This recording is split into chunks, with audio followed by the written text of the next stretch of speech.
The Simpsons might be the most beloved animated show in television history, but underneath all the couch gags and dough moments, there's a side to this show that has sparked international lawsuits, infuriated sitting presidents, gotten episodes permanently erased from existence, and ignited cultural debates about race, guns, sexuality, and mental health that are still raging to this day.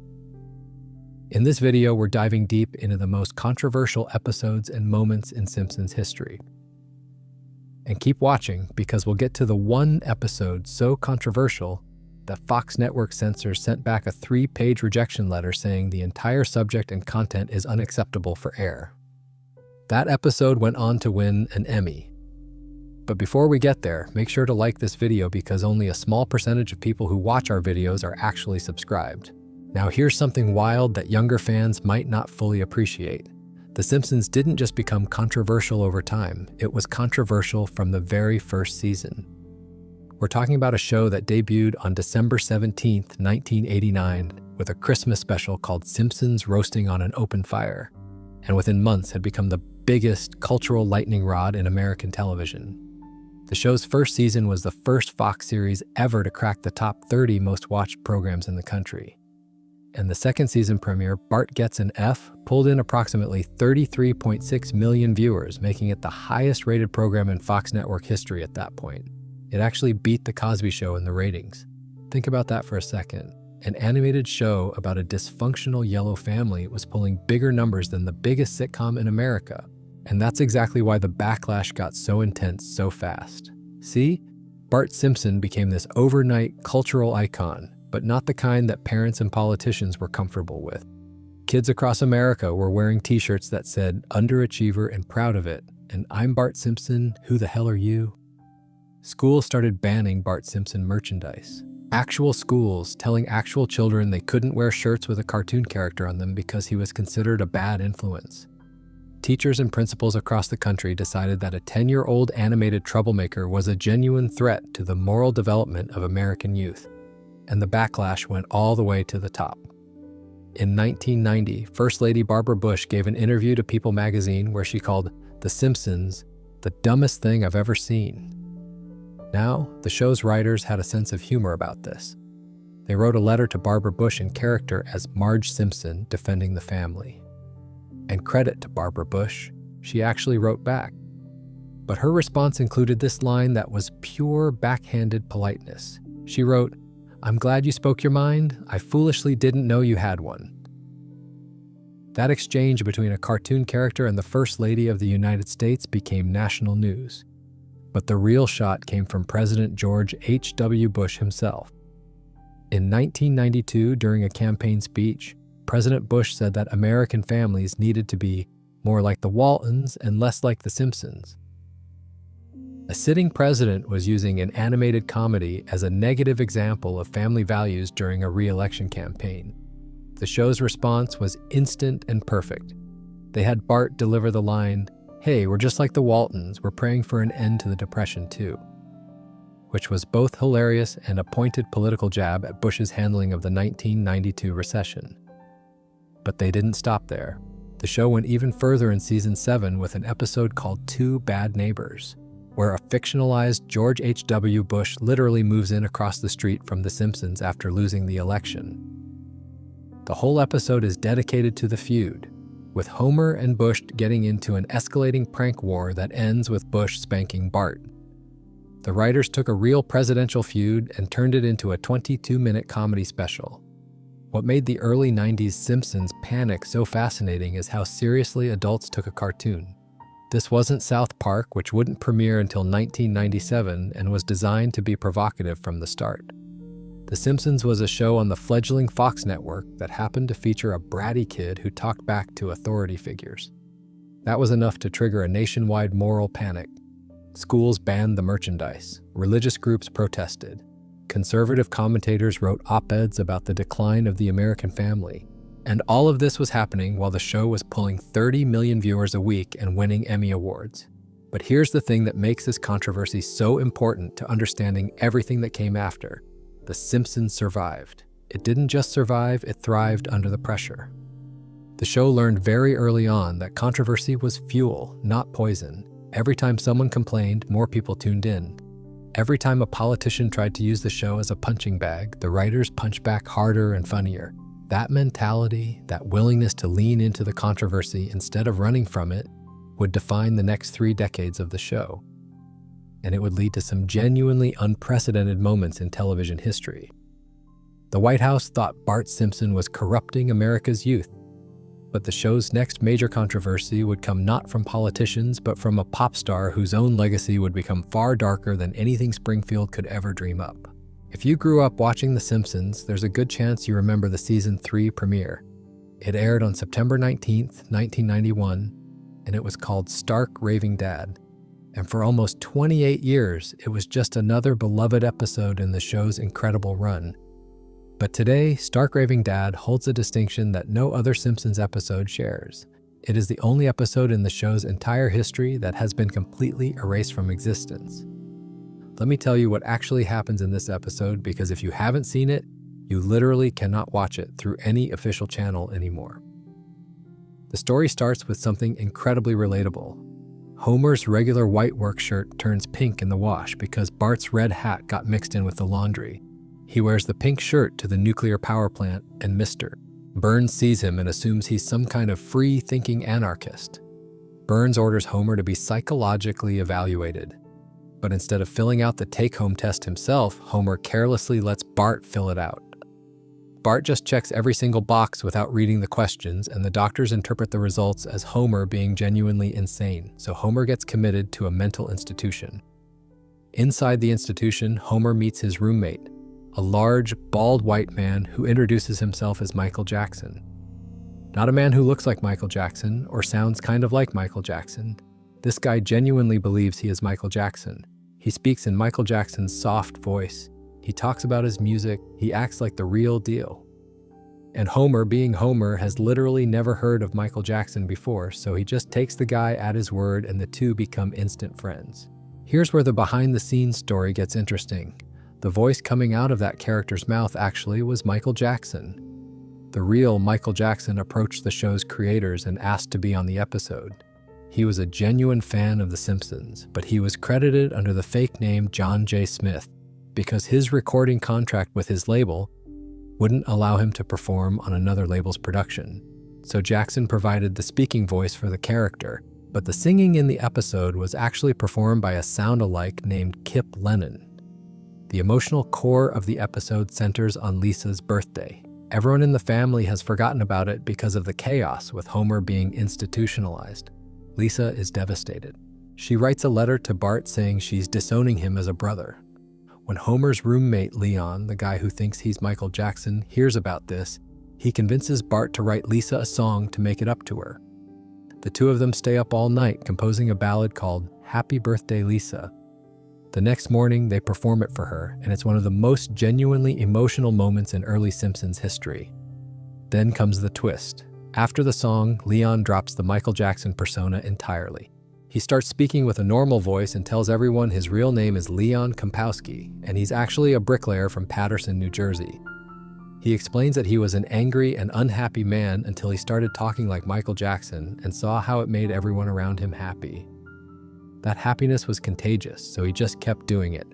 He walks down the street singing Lisa's birthday song in his normal voice, and the episode ends on this beautiful, bittersweet note about how pretending to be someone else can sometimes help you become a better version of yourself. For 28 years, that was the story, a classic episode, a heartwarming ending, a beloved piece of Simpsons history. Then, in early 2019, HBO released a documentary called Leaving Neverland. The documentary featured 2 men who alleged that Michael Jackson had sexually abused them as children. The allegations weren't new. Jackson had faced similar accusations during his lifetime, leading to a criminal trial in 2005 where he was acquitted on all charges.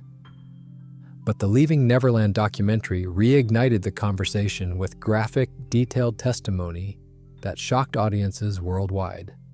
Within weeks of the documentary airing, the people behind The Simpsons made a decision that had never been made before in the show's 30-year history. Executive producers James L. Brooks, Matt Groening, and showrunner Al Jean collectively decided to pull Stark Raving Dad from circulation, every form of it. They didn't just remove it from future airings, they pulled it from syndication, they pulled it from streaming, they pulled it from digital purchase platforms. When the Season 3 DVD set was reprinted, the episode was removed from the disc. It vanished from Hulu and would never appear on Disney Plus when the show moved there in November 2019. The episode simply ceased to exist in any official capacity. James L. Brooks gave a statement that perfectly captured the weight of this decision. He said, "I'm against book burning of any kind, but this is our book and we're allowed to take out a chapter." That quote is important because it acknowledges the discomfort of erasing art while asserting the right of creators to curate their own legacy. It's not censorship in the traditional sense. Nobody forced them to remove it. The government didn't step in, a network didn't demand it. The creators themselves looked at the world, looked at their episode, and decided they couldn't keep it in circulation knowing what they now knew about Jackson. And this is where the controversy gets genuinely complex because reasonable people disagree about whether this was the right call. On one side, you have people who argue that the episode itself contains nothing problematic. Leon Kompowski is a fictional character. The story is about forgiveness and family. The emotional message is completely wholesome. Removing it punishes the art for the actions of a real person who wasn't even officially credited. On the other side, you have the argument that keeping the episode in circulation means continuing to profit from and celebrate the involvement of someone credibly accused of abusing children, regardless of the episode's content. What makes Stark Raving Dad unique in the history of The Simpsons is that it's the only episode the show chose to erase from its own history. Other episodes have been temporarily pulled. The City of New York versus Homer Simpson was pulled from syndication after September 11th. Blame It on Lisa was temporarily removed in Brazil, but those came back. Stark Raving Dad never did. As of 2026, with the show renewed through season 40, with over 800 episodes in the catalog, with Disney Plus hosting a 24-hour, 7-day-a-week Simpsons streaming channel that cycles through seasons 1 through 35, Stark Raving Dad is still the one episode you will never see. The 24/7 stream specifically excludes it. The really haunting part is that the episode's signature song, Happy Birthday Lisa, was co-written by Michael Jackson himself. One of the most emotional musical moments in Simpsons history was created by the very person whose legacy caused the episode to be erased. You can't separate the art from the artist here because the artist literally is the art. His voice, his songwriting, his emotional contribution is baked into every frame of that episode. And here's something else to consider. Other episodes of The Simpsons reference Stark Raving Dad. In The Cartridge Family from Season 9, the gun store clerk mentions that Homer has been in a mental institution, which is a direct callback to the events of Stark Raving Dad. But since new viewers can't see that episode, the reference just becomes a confusing line with no context. The show's own continuity has a hole in it now, and that hole can never be filled through official channels. Stark Raving Dad was erased because of what happened outside the show. But the next controversy happened because the show itself decided to rewrite one of its own characters, and a significant portion of the fan base has never forgiven them for it. There are episodes that fans argue about, there are episodes that critics pan, and then there's The Principal and the Pauper, the episode that an enormous chunk of the Simpsons fan base considers the exact moment the show died. Now, the show obviously didn't actually die. It's still on the air in 2026, renewed through season 40. But if you ask longtime fans to point to the precise episode where the so-called Golden Age ended, a startling number of them will point to Season 9, Episode 2, which first aired on September 28, 1997.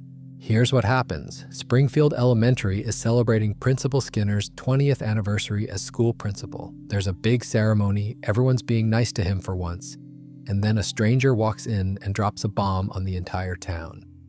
This man claims that he is the real Seymour Skinner and that the person everyone has known as Principal Skinner for the past 20 years is an imposter.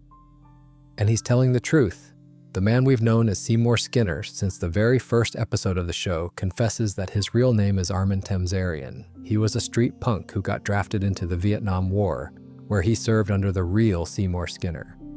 When their unit was attacked and the real Skinner was believed to have been killed, Tamzarian felt guilty for surviving. He traveled to Springfield to deliver the bad news to Skinner's mother, Agnes. But when Agnes just assumed he was her son Seymour, he went along with it. He took over Skinner's identity, became a teacher, worked his way up to principal, and just kept the lie going for 2 decades. The episode was written by Ken Keeler, who would later go on to create some of the most celebrated episodes of Futurama. It was directed by Stephen Dean Moore and guest starred Martin Sheen as the voice of the real Seymour Skinner. On paper, this sounds like it could be fascinating. A character you've known for years turns out to be someone else entirely. That's a genuinely dramatic revelation. But the way the episode handled it infuriated fans in a way that nothing on the show had before. The problem wasn't just the twist. The problem was that Principal Skinner had been a recurring character since the very first season. Over 8 years, the show had carefully built his backstory, his personality, his relationships, his Vietnam flashbacks, his awkward relationship with his mother, his rivalry with Bart, his sad romantic failures. All of that character development was suddenly recontextualized as belonging to a fake identity. It felt like the writers were saying that none of it mattered, that 8 years of character building could just be tossed out with a single plot twist. Bill Oakley, who was executive producer during the season the episode was produced, called it the most controversial episode from his entire tenure running the show. Chris Turner, who wrote the 2004 book Planet Simpson, described The Principal and the Pauper as the broadcast that marked the abrupt plunge from The Simpsons' golden age, which he said had begun in the middle of the show's 3rd season. Ian Jones, writing for The Guardian in 2007, was even more blunt. He argued that the show became stupid in 1997 and pointed directly to this episode as the evidence. But here's where things get interesting, because Ken Keeler, the man who actually wrote the episode, saw the backlash as proof that it worked. Keeler said, "I am very, very proud of the job I did on this episode. This is the best episode of television I feel I ever wrote." He went on to explain his interpretation of what the episode was actually about. He said, "This is about a community of people who like things just the way they are. Skinner's not really close to these people. He's a minor character, but they get upset when someone comes in and says this is not really the way things are, and they run the messenger out of town on a rail."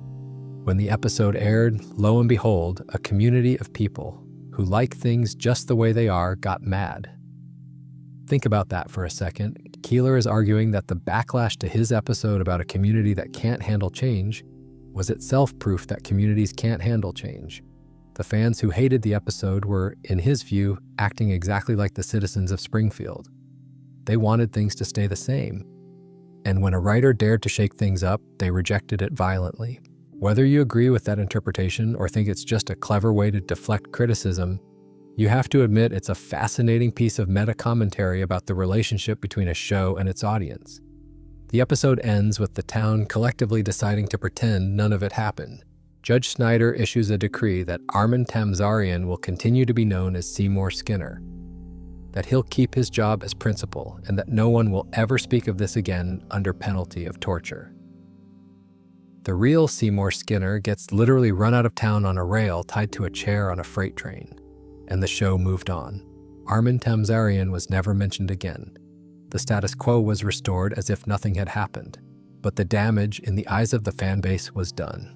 The Principal and the Pauper became a dividing line in Simpsons history. Before this episode, you could trust the show to respect its own characters. After it, a seed of doubt was planted. If the writers could reveal that Skinner was a fraud after 8 years, what else might they undo? What other character development might they throw away for a single episode's plot? That anxiety, that loss of trust between audience and creators, is arguably more significant than anything that actually happens in the episode itself. And it set the stage for years of debate about whether The Simpsons was still The Simpsons or whether it had become something else entirely. The Principal and the Pauper broke the show's own continuity and the trust of its fan base. But the next episode broke something even bigger. It challenged an entire country's relationship with firearms, got banned in Britain, and drew an angry letter from the National Rifle Association. All over a cartoon character buying a handgun. The Cartridge Family, Season 9, Episode 5. It first aired on November 2nd, 1997, and it was written by John Swartzwelder, who holds the record as the most prolific individual writer in Simpsons history with 59 episodes to his credit. The episode was also notable for being the first to air under new executive producer Mike Scully, who would oversee the show through some of its most debated years. But before we get into why this episode caused such an uproar, let me walk you through what actually happens. It starts with Springfield hosting an international soccer match between Mexico and Portugal. The crowd shows up expecting excitement, but the game is incredibly boring, with the players just passing the ball back and forth with no scoring. The fans get restless. Then groundskeeper Willie and his Scottish buddies decide the riot isn't intense enough and escalate things. The whole city descends into chaos. Buildings get damaged, citizens panic. It's basically a full-scale urban riot triggered by a boring soccer game, which is honestly one of the more realistic things The Simpsons has ever depicted. After the riot, Homer becomes worried about protecting his family. But when he learns that a home security system costs $500, he decides to go in a different direction. He goes to a gun shop and buys a revolver. And this is where the episode starts pushing buttons. The gun store is called Bloodbath and Beyond, and it's right next to a sympathy card display. When Homer asks for "your deadliest gun, please," the clerk directs him to aisle 6. The 5-day waiting period drives Homer insane. There's this perfect montage set to Tom Petty's The Waiting, where Homer sits in his front yard fantasizing about all the things he could be shooting, including bunnies, baby ducks, his sisters-in-law Patty and Selma on a tandem bicycle, and Ned Flanders mowing his lawn. When the clerk runs Homer's background check, a laundry list of red flags pops up. He's been in a mental institution, he has frequent problems with alcohol, he once beat up President George H.W. Bush. His record labels him as potentially dangerous. But the result of all this is that Homer is simply restricted to 3 handguns or fewer. He still gets the gun. And that joke, right there, is what made both sides of the gun debate furious for completely different reasons. Homer immediately starts treating the gun like a toy. He uses it to open beer cans. He uses it to turn on the television. He shoots dinner plates in the backyard with Bart, forcing the family to eat their spaghetti out of measuring cups and cookie sheets. When Marge tries to talk to him about how uncomfortable the gun makes her, Homer accidentally fires it twice while trying to demonstrate the safety, shooting a framed photo of Marge both times. The casual danger Homer creates with this weapon is played for laughs, but the underlying reality is genuinely terrifying if you think about it for more than 2 seconds. The situation explodes when Bart and his friend Milhouse find the gun hidden in the refrigerator's vegetable crisper. They start playing William Tell, with Bart aiming the gun at an apple balanced on Milhouse's head. Marge walks in just in time to stop them, and that's the last straw. She takes the kids and leaves Homer, checking into a motel until he agrees to get rid of the gun. Homer hosts an NRA meeting at his house that night, but even the NRA members are appalled by how recklessly he handles the weapon. They kick him out of the organization, which is an important detail because it means the episode actually portrays the NRA members as responsible gun owners who draw a line at dangerous stupidity. The episode ends with Homer apologizing to Marge and handing her the gun to dispose of. But as Marge is about to toss it in the trash, she catches her reflection in the trash can lid while holding the weapon. She likes how she looks with it. She feels empowered, so she keeps it for herself. That ambiguous ending, where the person who spent the entire episode arguing against guns decides to keep one, is what made the episode so brilliant and so controversial at the same time. Now here's where the real-world consequences kick in. The episode caused problems on multiple fronts simultaneously. Fox censors were nervous about the script from the beginning. They specifically objected to the scene where Homer points the gun at Marge's face and the scene where Bart aims at Milhouse with the apple. Actress Yeardley Smith, who voices Lisa, later joked during the DVD commentary about the censors' priorities, noting that they were told, "You can say wanker, but you may not put an apple in the boy's mouth." The NRA sent an angry letter to the Simpsons production team, which is ironic because, as showrunner Mike Scully later explained in an interview with Slate, "We were actually making their argument for them." The episode shows local NRA members as reasonable people who practice gun safety and kick out irresponsible owners. The message wasn't that guns are evil. The message, according to Scully, was simple. Guns in the hands of people like Homer Simpson are bad. But the NRA didn't see it that way. They saw a popular cartoon making their organization look foolish, and they complained. But the biggest fallout happened overseas. In the United Kingdom, the Sky One network, which aired The Simpsons at the time, pulled the episode entirely. it didn't just delay it, the episode simply did not air.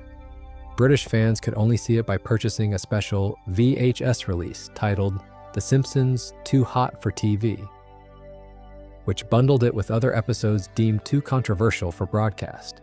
The timing couldn't have been worse. Production on the episode had started shortly after the Dunblane School massacre in March of 1996, where a gunman killed 16 children and a teacher at a primary school in Scotland. That tragedy led directly to the passage of the Firearms Amendment Act of 1997, which effectively banned private ownership of most handguns in the UK. An episode about an idiot casually buying a revolver and nearly getting his family killed was never going to play well in that environment. When the BBC eventually acquired the rights to Season 9, they aired The Cartridge Family uncut. But Channel 4, which later became the show's terrestrial broadcaster, made a significant edit. They cut the final scene where Marge decides to keep the gun. This fundamentally changed the meaning of the episode. Without that ending, the story becomes a simple anti-gun parable. Marge opposes guns, Homer's recklessness proves her right, case closed. But with the original ending intact, the episode is something far more nuanced. It's showing that the appeal of weapons is seductive even to people who oppose them. Marge's decision to keep the gun doesn't invalidate her arguments against it. It complicates them, and that complexity is exactly what made the episode worth debating. Mike Scully summed it up perfectly in his Slate interview. The idea of Homer with a gun is just such a funny notion. Because we're animated, we gotta get away with a lot of stuff. I'm not even sure if we could do it now. That last part is telling. Even the guy who produced the episode thinks it might be impossible to make today. The gun debate in America has only gotten more intense since 1997, and the idea of a family cartoon treating firearms with that kind of moral ambiguity would probably cause a firestorm in the current media landscape. The Cartridge Family took on America's gun debate and got banned overseas for its trouble. But the show's next fight wasn't with a lobby group or a foreign government. It was with its own network over whether a cartoon was allowed to say the word gay. This is the episode I teased at the very beginning of this video, the one where Fox network censors sent back a 3-page rejection letter, the one they said was completely unacceptable for broadcast, and it went on to win both an Emmy Award and a GLAAD Media Award. This is the story of Homer's Phobia, Season 8, Episode 15, which first aired on February 16, 1997. And to understand why this episode matters, you need to understand what America looked like in 1997 when it comes to LGBTQ representation on television. According to a 1996 Gallup poll, only 42% of Americans believe that same-sex relations between consenting adults should even be legal. Support for gay marriage was at 27%. Representation of gay characters in media, especially animated television, was almost non-existent. The Simpsons had hinted for years that the character Waylon Smithers, Mr. Burns' devoted assistant, was gay. But Smithers remained closeted throughout the show's run and wouldn't officially come out until The Burns Cage in Season 27, which aired in the 2015 to 2016 season. In 1997, having a cartoon character openly discuss homosexuality was considered genuinely risky. The idea for the episode started with writer George Meyer, who pitched a story concept that he wrote as 2 words on a list of potential episode ideas. The words were Bart the Homo. Showrunners Bill Oakley and Josh Weinstein combined this with another idea they'd been developing about Lisa discovering the joys of campy things. And the 2 concepts eventually merged into what became Homer's Phobia. Writer Ron Hauge was selected to write the script. The plot goes like this. The Simpsons need money to pay for a $900 repair after Bart damages the gas line. Marge tries to sell a family heirloom at a collectibles shop called Cockamamie's, where the shop owner, a friendly and funny guy named John, tells her the heirloom is actually just a cheap liquor bottle. Despite the bad news, the whole family instantly likes John. He's charming, he's witty, and he's voiced by legendary cult filmmaker John Waters, who accepted the role immediately. Waters later said that if the show was good enough for Elizabeth Taylor to do a guest spot, it was good enough for him. The Simpsons invite John over to their house, where he's fascinated by all the unintentionally campy things the family owns. Homer tells Marge the next morning that he really likes John and suggests they invite him and his wife over sometime. That's when Marge drops the bomb. She tells Homer that John is gay. and Homer's entire world falls apart. What follows is one of the smartest and funniest explorations of homophobia ever put on television. Homer immediately cuts off the friendship. He becomes paranoid that Bart has been corrupted by spending time with John, and starts doing increasingly desperate things to ensure his son turns out heterosexual. He takes Bart to a steel mill, expecting to find a bastion of rugged masculinity. Instead, the entire mill turns out to be staffed by gay men, complete with a flamboyant foreman named Roscoe who turns the factory into a dance club at the sound of a whistle. Homer takes Bart deer hunting, hoping the outdoors will fix him. But the hunting trip goes wrong when angry reindeer attack them. John shows up and saves Homer and Bart's lives using a Japanese Santa Claus robot that frightens the reindeer away. And in that moment, Homer begins to let go of his prejudice. He accepts John and tells Bart that he'll love him no matter what his orientation turns out to be. Now here's the behind-the-scenes story that almost killed this episode before it was ever made. When the script was submitted to Fox's in-house censors for review, the normal procedure was for the censors to send back a fax with a handful of notes about specific lines or words that needed to be changed. Maybe they'd flag a word like ass and ask for a substitute, standard stuff. The Simpsons writers were used to getting back minimal feedback, but Homer's phobia came back with something the writers had never seen before. The censors returned 3 full pages of detailed notes objecting to, in Bill Oakley's words, every single thing in the episode that had to do with being gay or the word gay. Every joke about homosexuality. Every reference to John's sexuality. Every moment where the word gay appeared in the dialogue. All flagged, all objected to. And at the bottom of those 3 pages, taking up a full paragraph, was a statement that read, "The entire subject and content of this episode is unacceptable for air." Not a few problematic lines, not some edits needed, the entire episode, unacceptable. 3 pages of rejection for a show that regularly got back half a page of minor notes. Any other production might have backed down. Most would have. You don't fight your network censors over a single episode when you have a multi-million-dollar show to protect. But Oakley and Weinstein decided to take the risk. They produced the episode anyway, sending it off to be animated at the South Korean studio that handled The Simpsons animation at the time. Their gamble was that by the time the finished animation came back, something might have changed. And something did change. While the episode was being animated, the president of Fox Broadcasting was fired and replaced. The new network president brought in new censors. When the finished episode arrived back from animation and was submitted for final approval, the new censors sent back a single line of feedback. It read, "Acceptable for broadcast." That's it, 2 words. After the previous team had rejected the entire concept across 3 pages, the new team approved it with 2 words.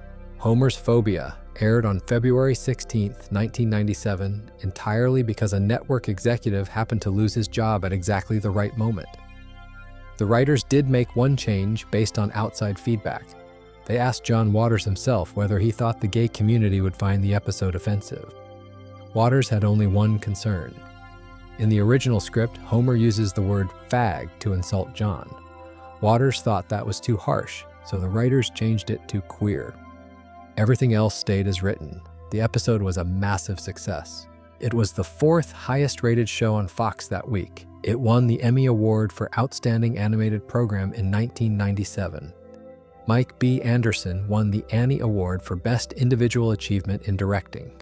And the Gay and Lesbian Alliance Against Defamation awarded it the GLAAD Media Award for Outstanding TV Individual Episode, calling it a shining example of how to bring intelligent, fair, and funny representations of our community onto television. But even after winning those awards, the episode remained controversial in certain parts of the world. Some countries refused to air it for syndicated reruns due to its frank discussion of homosexuality. The episode that Fox's own censors tried to kill became one of the most acclaimed episodes in the show's entire run. And the only reason it exists is because a network president got fired at exactly the right time. That's how close we came to never seeing one of the greatest Simpsons episodes ever made. Homer's Phobia fought censorship and won awards for its trouble. But the show's next series of controversies wouldn't come from what it said about society. They would come from what it said about entire countries. And in at least one case, the show nearly ended up in court. Before we continue, make sure to subscribe to our channel. You know what's crazy? Only a small percentage of you watching are actually subscribed. Now, when you make over 800 episodes of a show that satirizes everything, you're eventually going to offend someone overseas. The Simpsons didn't just offend someone, they offended multiple countries so badly that governments got involved, lawsuits were threatened, and episodes got pulled from the air across entire nations. Let's start with the one that almost got them sued. Season 13 featured an episode called Blame It on Lisa, where the Simpson family travels to Brazil because Lisa has stopped hearing from a boy she's been sponsoring. When the family arrives in Rio de Janeiro, the show depicts the city as a crime-ridden slum full of danger. Homer gets kidnapped and held for ransom. The streets are portrayed as lawless. Rats are everywhere. And the episode leans heavily into every negative stereotype about Brazil that American media has ever propagated. The backlash from Brazil was immediate and intense. Rio de Janeiro's tourism board didn't just complain. They actually considered filing a lawsuit against Fox for the way the city was portrayed. Think about that. An actual government tourism agency was threatening to take a cartoon to court. While the lawsuit never actually materialized, executive producer James L. Brooks formally apologized to the city on behalf of the entire production team. The episode was pulled from Brazilian airwaves after only a few airings, and when it eventually returned, it came with a disclaimer. The writers clearly learned something from the experience because when the show brought the Simpson family back to Brazil in a season 25 episode, the story was deliberately more balanced, making a point to highlight the country's positive qualities alongside the jokes. But Brazil wasn't the first place the Simpsons had angered. That distinction goes to New Orleans, Louisiana, way back in season 4. The episode A Streetcar Named Marge features Marge performing in a community theater production of a musical version of Tennessee Williams' A Streetcar Named Desire. The opening number of the play includes lyrics that call New Orleans damned and describes it as home of pirates, drunks, and whores. The city's residents did not find this funny. What made it worse was that the Times-Picayune, New Orleans' major newspaper, printed the lyrics before the episode even aired, which meant that people were already furious before they'd seen the context. The then president of Fox Broadcasting, Jamie Kellner, had to issue a formal apology to the entire city. Japan got hit twice. In the season 10 finale, 30 Minutes Over Tokyo, the Simpson family visits Japan and Homer is spectacularly disrespectful of Japanese culture. The most inflammatory moment comes during a sumo match where Homer physically throws Emperor Akihito into a trunk full of worn garments. Disrespecting the Emperor of Japan is an incredibly serious offense in Japanese culture, and the episode was banned in the country. It was also banned in South Korea due to its inclusion of Japanese cultural content. A separate episode, Little Big Mom from season 11, was also banned in Japan because the plot involves Lisa tricking Bart and Homer into thinking they have leprosy. Japan has a painful history of institutional discrimination against people with leprosy, and the episode was deemed too offensive to air. What ties all of these international incidents together is a pattern that reveals something important about The Simpsons' approach to comedy. The show has always been willing to satirize everything and everyone. That's part of its DNA. That's what makes it The Simpsons. But satire works best when you're punching up at power, not down at cultures you don't fully understand. When the writers mocked the President of the United States, they were punching up. When they mocked their own network, they were punching up. But when they depicted Brazil as a crime-infested hellhole or had Homer physically assault the Emperor of Japan, they were punching at cultures that many American writers had limited first-hand knowledge of. And the difference showed. The show's international controversies also reveal how differently humor translates across cultures.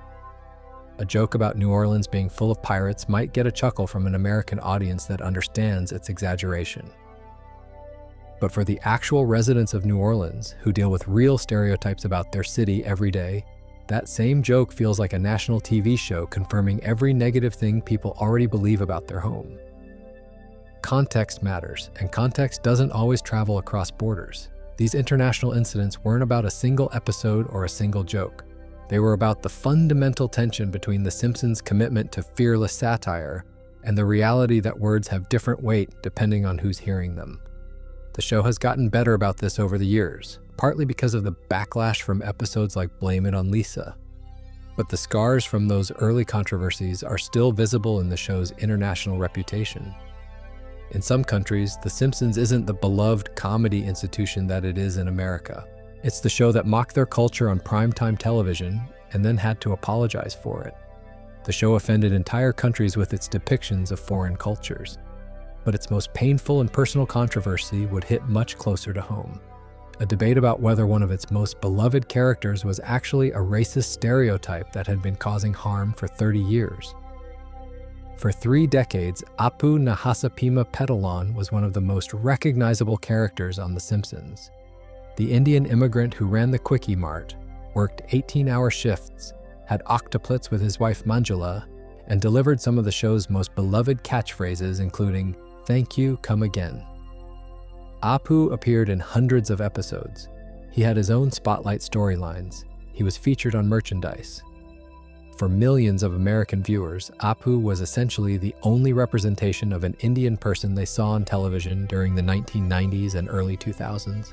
And that, according to comedian Hari Kondabolu, was exactly the problem. In November 2017, Kondabolu released a documentary called The Problem with Apu. The film explored how the character had shaped and reinforced stereotypes about South Asian people in America. Kondabolu argued that Apu, voiced by white actor Hank Azaria using an exaggerated Indian accent, had become a weapon used to bully and mock Indian Americans. The documentary featured interviews with South Asian comedians, actors, and writers who shared their experiences of being called Apu as a slur, of having Apu's catchphrases thrown at them as insults, of being reduced in the eyes of their classmates and colleagues to a cartoon stereotype of their entire culture. The documentary raised questions that had been simmering in the South Asian community for years, but had never broken through into mainstream conversation. Was Apu a harmless comedic character? Or was he a caricature that caused real harm? Could a character created and voiced by white writers and performers ever authentically represent an entire ethnic group? And if the character was problematic, what responsibility did the show have to address it after 30 years? The Simpsons' initial response to the documentary was, to put it bluntly, a disaster. In April 2018, during season 29, the show aired an episode called No Good Read Goes Unpunished. In one scene, Marge is reading a bedtime story to Lisa and realizes the old book contains outdated and offensive content. Lisa looks directly at the camera, breaking the fourth wall, and says, "Something that started decades ago and was applauded and inoffensive is now politically incorrect." What can you do? Next to Lisa sits a framed photo of Apu inscribed with the words, "Don't have a cow." The scene was widely interpreted as the show dismissing the legitimate concerns raised by Kondabolu's documentary. Instead of engaging with the criticism or acknowledging that the conversation had merit, the show seemed to be shrugging its shoulders and saying, "Times change. What are you going to do about it?" This dismissive response generated even more backlash than the documentary itself. Critics argued that a show famous for its sharp social commentary was suddenly unwilling to examine its own blind spots. Writers and performers who had defended The Simpsons for years expressed disappointment. The conversation expanded beyond Apu to include broader questions about white actors voicing non-white characters across all of animation. Then something shifted. In January 2020, Hank Azaria publicly announced that he would no longer voice Apu. Azaria had been performing the character since the show's very first season, and his decision to step away was clearly not made lightly. In subsequent interviews, Azaria spoke candidly about the process of recognizing the harm the character had caused. He described it as a genuinely painful reckoning with the impact of his work, acknowledging that he had been part of creating something that was used to hurt people, even if that was never the intention. The Simpsons then went further. In 2020, the show announced that white actors would no longer voice non-white characters. This wasn't just about Apu. It led to the recasting of Dr. Hibbert, Springfield's African-American doctor who had been voiced by Harry Shearer, and Carl Carlson, Homer's co-worker, who had been voiced by Hank Azaria. Kevin Michael Richardson took over the role of Dr. Hibbert, and Alex Desert was cast as Carl.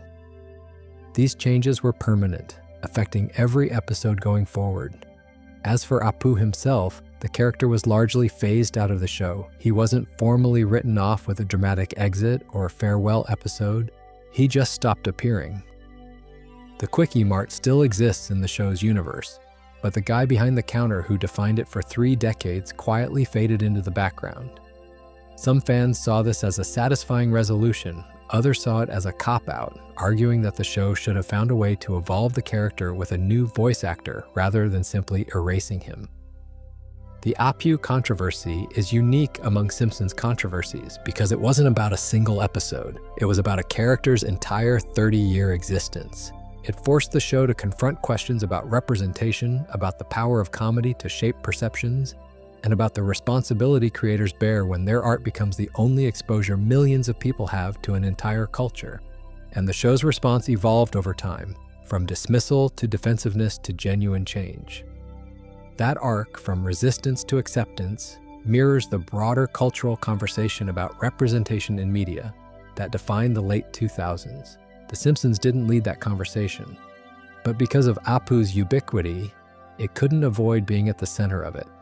The Apu controversy forced the show to reckon with how it portrayed race over 3 decades, but another long-running element of the show would spark its own debate.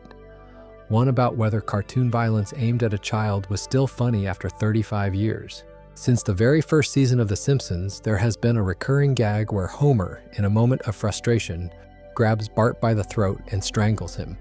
It's been happening for over 3 decades. Homer gets angry, Bart does something provocative, and Homer wraps his hands around his son's neck while Bart's eyes bulge and his tongue sticks out.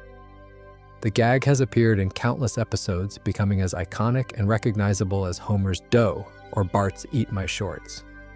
For most of the show's run, nobody gave this gag a second thought. It was cartoon violence. It was slapstick. Homer's choking of Bart existed in the same comedic universe as Wile E., Coyote falling off cliffs, or Tom getting flattened by Jerry's frying pan. The exaggerated, consequence-free violence of animation has always been understood as separate from real life. You don't see Homer strangling Bart and think, that man is committing child abuse. You see it as a visual punchline, a physical manifestation of parental frustration taken to absurd extremes. But in 2024, a season 35 episode seemed to reference the retirement of the gag, which immediately triggered a wave of media coverage and debate. Had The Simpsons finally decided that depicting a father choking his 10-year-old son wasn't funny anymore? Had the show bowed to changing sensibilities about depictions of violence against children? Was this another example of comedy being sanitized by an overly sensitive culture? The answer, it turned out, was no. Executive producer James L. Brooks put the speculation to rest with a blunt statement. Don't think for a second we're changing anything. The gag wasn't being retired. The season 35 moment was being misinterpreted. Homer would continue strangling Bart. End of discussion. But the fact that the conversation happened at all is significant. A joke that was considered completely harmless in 1989 had become controversial by 2024. Not because the joke changed, but because the audience changed. Attitudes about depictions of violence against children, even in clearly comedic animated contexts, have shifted dramatically over 3 decades. What was once universally understood as a cartoon gag now exists in a culture that takes child welfare discussions more seriously, where depictions of family violence can be triggering for people who grew up in homes where physical punishment was real and not funny. The strangling debate is fascinating because it represents a type of controversy that no one can really win. If the show retires the gag, critics will say they've gone soft and caved to political correctness. If they keep the gag, critics will say they're insensitive and stuck in the past. James L. Brooks chose the latter, and the show has continued strangling Bart without apology. But the debate itself revealed something important about the relationship between a long-running show and the culture it exists in. A joke that runs for 35 years will inevitably be received differently at the end of that run than it was at the beginning, simply because the world around it has changed. The strangling debate was about a joke that aged slowly over decades, but the next episode aged in a single day. September 11th, 2001, The City of New York vs. Homer Simpson aired on September 21st, 1997 as the Season 9 premiere. It was the 179th episode of the show, and for 4 years, it was considered one of the funniest episodes of that season. The plot is simple. Homer's car gets illegally parked between the twin towers of the World Trade Center by Barney Gumble. Homer has to travel to Manhattan to retrieve it, which means spending an entire day dealing with New York City's bureaucracy, traffic, and general hostility toward outsiders. The episode is packed with jokes about the World Trade Center. Homer's car is clamped between the two towers. He has to climb the stairs to use the bathroom in one of the buildings. The towers are a constant visual presence throughout the episode, appearing in wide shots of the city, serving as the backdrop for Homer's misadventures, functioning as both a setting and a punchline. At one point, Homer screams from the observation deck. In another scene, characters discuss the buildings in ways that were innocently funny in 1997 but became painful to hear after 2001. On September 11, 2001, both towers were destroyed in the worst terrorist attack in American history. Nearly 3,000 people died. And suddenly, an episode of The Simpsons that used those buildings as comedic props became something that felt impossible to watch. Fox made the decision to pull the episode from all syndication immediately after the attacks. It wasn't a close call, it wasn't debated. The episode was simply removed, and it stayed gone for 5 years. 5 full years where one of the most popular Simpsons episodes of Season 9 was effectively banned from American airwaves. When the episode was finally returned to rotation around 2006, it came with edits. Certain sections were recut or removed entirely to reduce the prominence of the World Trade Center imagery. The original, unedited version of the episode still exists. You can find it if you know where to look. But watching it today is a genuinely strange experience. The jokes about the towers land with a completely different weight than they did in 1997. Lines that were designed to be casual observations about New York City now carry an inadvertent gravity that the writers never intended and never could have predicted. What makes the City of New York controversy different from every other controversy on this list is that nobody was at fault. The writers didn't write anything offensive. The episode doesn't mock the World Trade Center or the people who worked there. It uses the buildings as a backdrop in exactly the way every other show and movie used them throughout the 1990s. The towers were just part of the New York City skyline, as ordinary and unremarkable as the Empire State Building or the Brooklyn Bridge. Nobody who made this episode in 1997 could have possibly known what would happen 4 years later. And that's what makes it so haunting. The City of New York versus Homer Simpson is a time capsule of a world that no longer exists. Watching it is like looking at a photograph of someone laughing in a place where something terrible will eventually happen. The laughter isn't wrong, the happiness isn't inappropriate. But you can't unsee the future, and that knowledge changes everything about how the image feels. Before we get into the next chapter of this story, make sure to hit that subscribe button. The City of New York versus Homer Simpson became controversial because the world changed around it. But the next episode on our list became controversial for the exact opposite reason. It didn't need any outside event to make it divisive. It was divisive all on its own. And for a significant number of fans, it represents the single darkest moment in The Simpsons' creative history. Homer versus Dignity. Season 12, Episode 5. This is the episode that many fans and critics point to as the exact moment The Simpsons stopped being The Simpsons. Now, I know that's a bold claim. People have been saying The Simpsons isn't what it used to be since Season 9. But there's a difference between a show declining in quality and a show crossing a line. Homer versus Dignity crossed a line, and the scar it left on the show's reputation has never fully healed. The plot starts with a setup that feels familiar enough. The Simpson family is broke again, and Homer needs more money. Smithers is away performing in a musical he wrote about Malibu Stacy, so Mr. Burns is looking for entertainment. When Homer comes to Burns asking for a raise, Burns makes him a counteroffer. He'll pay Homer to do humiliating things for his amusement. Homer becomes Burns' personal prank monkey, performing degrading acts in exchange for cash. At first, the pranks are relatively mild. Homer throws a dish of pudding at Lenny's face. He does embarrassing things around Springfield. The humor is cringeworthy, but within the normal range of Simpsons absurdity. Burns keeps paying, Homer keeps performing, and the family benefits from the extra money without knowing where it's coming from. But then the episode goes somewhere that genuinely shocked viewers. Mr. Burns makes Homer dress up in a panda costume and infiltrate the Springfield Zoo. The idea is for Homer to humiliate himself by pretending to be a panda in front of zoo visitors. But when Homer gets into the enclosure, the zoo's male panda takes an aggressive interest in him. What follows is a scene that the show frames as a comedic attack, but that audiences widely interpreted as depicting a sexual assault. The panda pins Homer down, and the scene is played for uncomfortable laughs while the implication of what's happening hangs in the air. Homer tries to escape, gets caught on the fence, and loses the head of his costume. Lisa, who happens to be at the zoo, discovers her father in the costume and is devastated. The scene where she confronts him is one of the saddest Lisa moments in the show's history, not because of some grand dramatic revelation, but because she's simply disappointed in her father for selling his dignity for money. The panda scene generated intense criticism. Some viewers felt it trivialized sexual assault by turning it into a slapstick gag. Others argued that even in a cartoon context, the scene's implications were disturbing and unnecessary. The broader criticism of the episode was about tone. The Simpsons had always pushed boundaries, but it had traditionally done so with intelligence and nuance. The early seasons tackled difficult subjects through sharp writing and emotional honesty. Homer versus Dignity felt like it was pushing boundaries through shock value alone, substituting cleverness with crudeness. For many longtime fans and critics, this episode marked a permanent shift in the show's creative direction.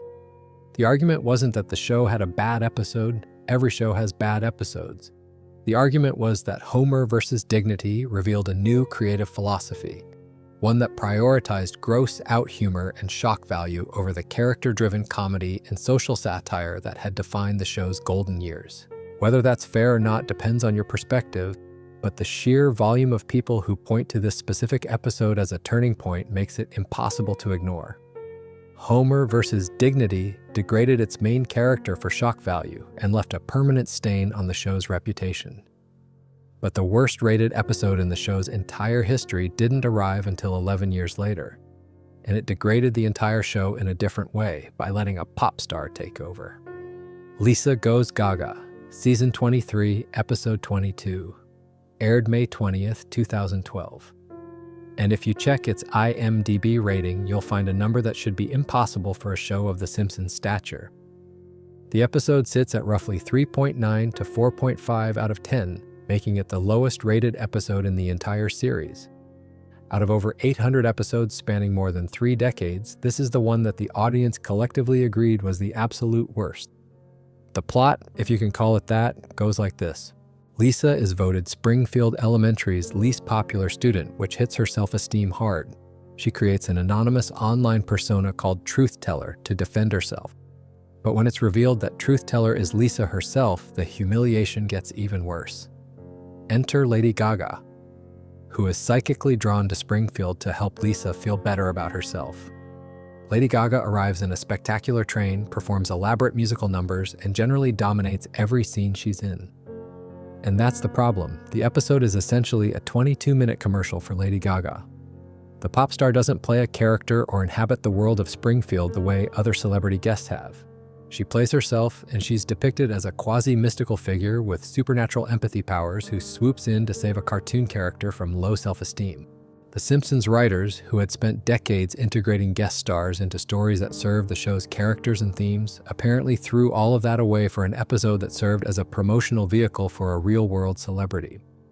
The criticism was unanimous. Fan communities that normally argued about everything found common ground in their dislike of this episode. Critics pointed out that Lisa, one of the show's most complex and well-developed characters, was reduced to a passive damsel in distress whose problems could only be solved by a real-life pop star showing up to tell her she was special. The guest star didn't enhance the story. The guest star was the story. And that felt like a betrayal of everything The Simpsons was supposed to be. Now, celebrity guest appearances are practically a Simpsons institution. The show holds a Guinness World Record for the most guest stars featured in a television series, with over 810 unique guests as of April 2020. Michael Jackson appeared in an episode. Dustin Hoffman appeared in an episode, credited under the pseudonym Sam Eddick. Elizabeth Taylor voiced Maggie's first word. Albert Brooks has appeared multiple times. The show has always known how to use celebrities effectively, letting them either play fictional characters or appear as exaggerated versions of themselves that serve the story. Lisa Goes Gaga broke that formula. Instead of the celebrity serving the show served the celebrity.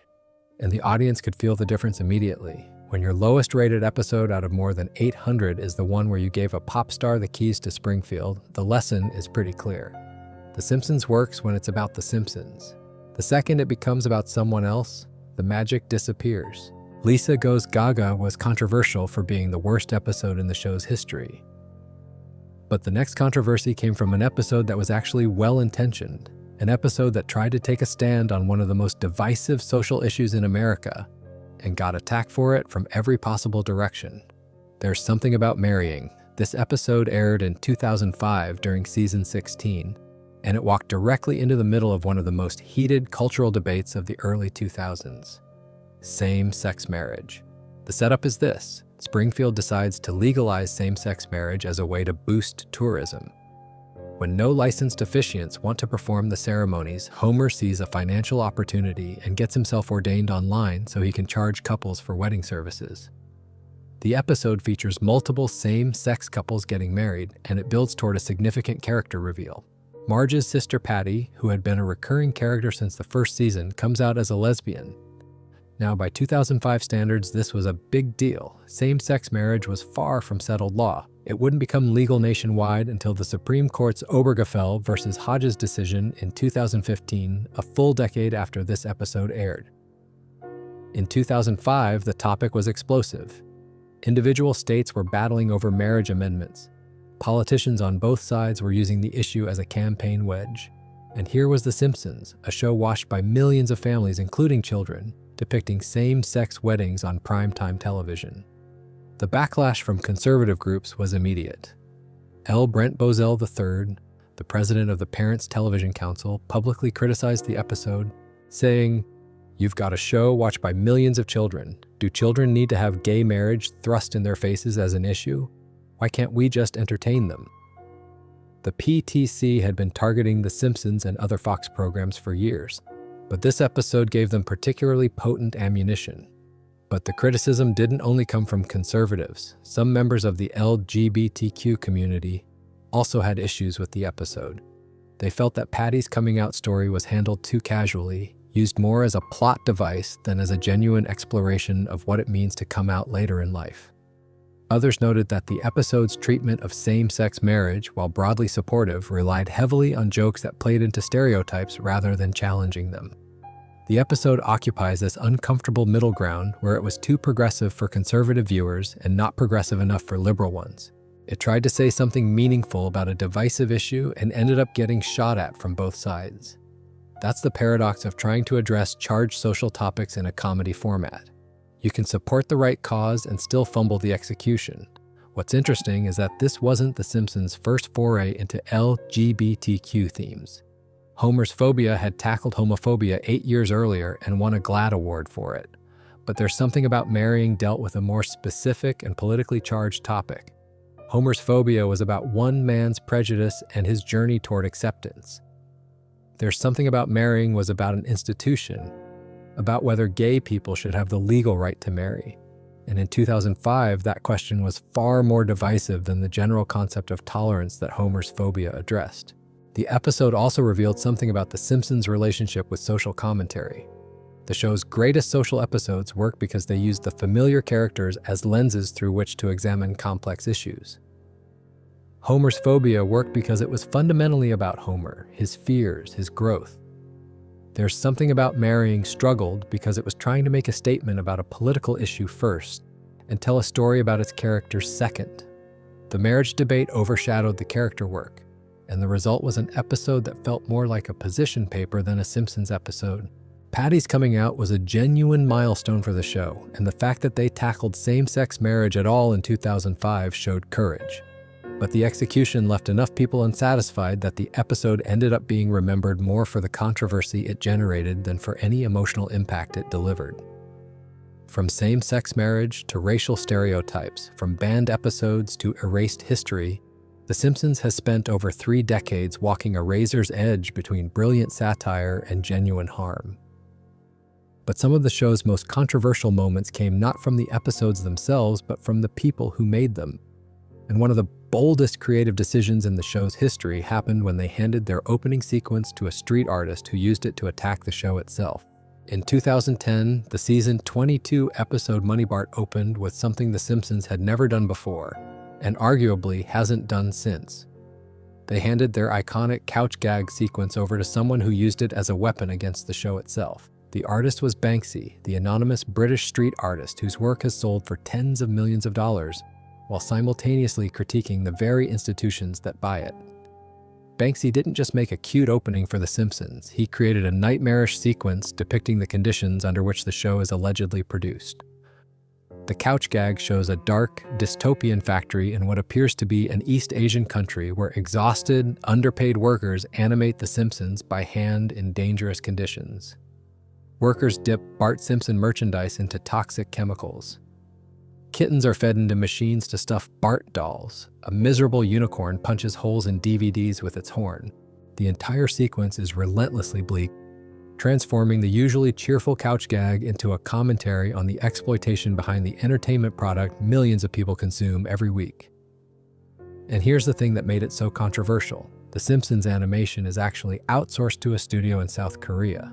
That's been the case since the show's earliest seasons. ACOM Production Company and later other Korean studios have handled the actual frame-by-frame animation for most of the show's run. Banksy's couch gag didn't just criticize some abstract concept of overseas labor exploitation. It pointed a finger at The Simpsons' own production pipeline. The show that had spent decades satirizing corporations, politicians, and media institutions was now being used to satirize itself. Showrunner Al Jean confirmed that the sequence was Banksy's vision and was produced with minimal interference from the Simpsons team. Some journalists questioned whether the controversy was manufactured, pointing out that allowing such a critical sequence to air could itself be seen as a calculated PR move. But regardless of the motivation behind it, the imagery was genuinely shocking for a show that usually keeps its edge pointed outward. Seeing Springfield's most beloved characters being manufactured in what looks like a sweatshop was deeply uncomfortable, and it forced viewers to confront an aspect of their favorite show that they'd probably never thought about before. The Simpsons has always been willing to bite the hand that feeds it. Jokes about Fox Broadcasting, about Rupert Murdoch, about the network's other shows, these have been a staple since the early seasons. But the Banksy couch gag was different. It wasn't a throwaway line about Fox being evil. It was a sustained, visceral piece of visual art that questioned the ethics of the entire production process.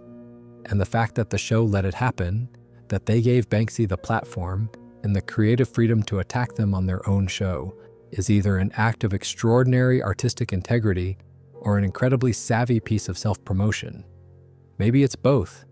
The Banksy couch gag showed The Simpsons turning its satirical lens on itself.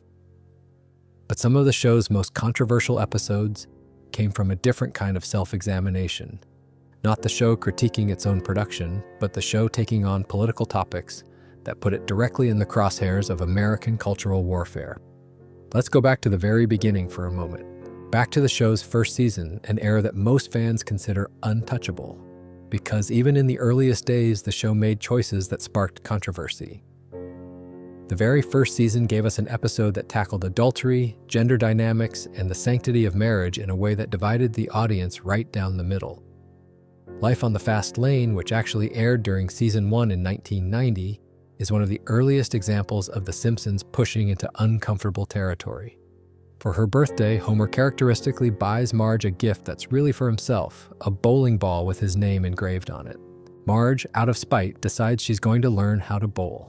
At the bowling alley, she meets Jacques, a smooth-talking French bowling instructor voiced by Albert Brooks.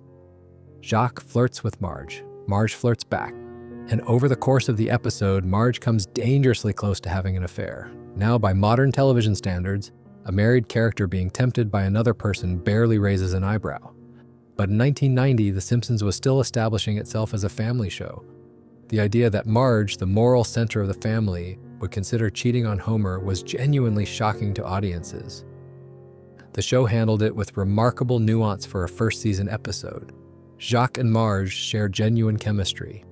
The scenes where they bowl together and talk are almost romantic. You can see why Marge is drawn to someone who pays attention to her, who treats her as interesting and desirable, when Homer so often takes her for granted. Marge ultimately doesn't go through with it.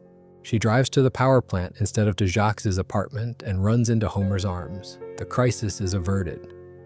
But the fact that she considered it, that the show depicted her walking right up to the line of infidelity, left a mark on the audience. Some viewers felt that Marge would never do that it was out of character for the show's most dependable moral compass to even consider betraying her family. It also didn't help that the very next episode, Homer's Night Out, showed Marge getting angry at Homer for being photographed dancing with a belly dancer. Some fans felt this made Marge seem hypocritical. She nearly had an affair, then got angry at Homer for dancing with someone. The writers themselves seemed to recognize the weight of what they'd done. In a later clip show episode, Another Simpsons Clip Show, when the Jacques storyline is revisited, Homer is shown being visibly hurt and heartbroken to fully learn how close Marge came to leaving him. Even in a clip show, the emotional consequences of that near affair resonated. Moving forward in the timeline, let's talk about an episode that tackled immigration politics with a title that aged into a completely different meaning than its creators intended. Much Apu About Nothing, Season 7, Episode 23. Aired on May 5, 1996. This episode is actually beloved by most fans and is frequently cited as one of the show's smartest political satires. But it's controversial for a specific reason that connects directly to the larger Apu debate we discussed earlier. The episode's plot revolves around Springfield passing Proposition 24, a ballot initiative to deport all illegal immigrants from the town. The measure passes in a wave of anti-immigrant sentiment that the show brilliantly satirizes, showing how a single bear wandering into town gets escalated into a full-blown immigration panic through political manipulation and media fear-mongering. Mayor Quimby exploits the bear incident to distract from high taxes, channeling public anger toward immigrants instead. It's sharp, it's funny, and it's a genuinely insightful commentary on how immigration scapegoating works in American politics. Apu is at the center of the story. Facing deportation, he desperately tries to pass the U.S. citizenship test, studying American history and culture while dealing with the hypocrisy of a town that depends on immigrant labor but wants to kick immigrants out. The episode treats Apu with genuine sympathy and depth. He's not a punchline here. He's the emotional anchor of the story. His fear of losing his home, his frantic efforts to belong, his eventual triumph in passing the citizenship test, are all played straight and with real feeling. So why is it controversial? Because much Apu About Nothing exists in a strange position within the Apu debate. On one hand, it's one of the strongest pieces of evidence that The Simpsons was capable of treating Apu as a real, three-dimensional character with legitimate struggles. On the other hand, the episode still features Hank Azaria performing the character with an exaggerated Indian accent. And the very title is a pun that reduces a complex immigration story to a joke about a stereotypical character's name. You can argue that the episode humanizes Apu, and you'd be right. You can also argue that it does so within a framework that was always fundamentally limiting, and you'd be right about that too. The tension between good intentions and problematic execution runs through a lot of The Simpsons' more controversial episodes. The writers clearly cared about the issues they were addressing. The episodes about immigration, gun control, homophobia, and same-sex marriage all came from a place of genuine social concern. But the show's format, its reliance on stereotypes for quick laughs, its need to reset the status quo every week, sometimes undermined the very points it was trying to make. Now let me tell you about an episode that took political satire to its absolute extreme and ended up looking eerily prescient in ways that no one could have predicted. Bart Mangled Banner, Season 15, Episode 21. This one aired in 2004, right in the middle of the post-September 11th era, when American patriotism was at a fever pitch, and any perceived disrespect to the flag or the military could destroy careers and reputations overnight. The setup is this. The Simpson family takes their kids to get vaccinated. Bart escapes, Dr. Hibbert chases him through town, and eventually injects him. But the shot causes Bart's ears to swell shut, making him temporarily deaf. While at a school donkey basketball game, Bart taunts a donkey with a carrot, not knowing the school band is playing the Star-Spangled Banner. The donkey rips off Bart's pants, and at the exact moment Bart bends over, the American flag is lowered behind him. A photograph is taken that makes it look like Bart is mooning the flag. The photo goes viral. Springfield turns on the Simpson family. What follows is a satirical escalation that takes the family from local pariahs to national enemies. They're put on the no-fly list. They're arrested. They end up in an Alcatraz-like prison for enemies of America, alongside Michael Moore and the Dixie Chicks, who at that time were facing real-world career destruction for criticizing President Bush.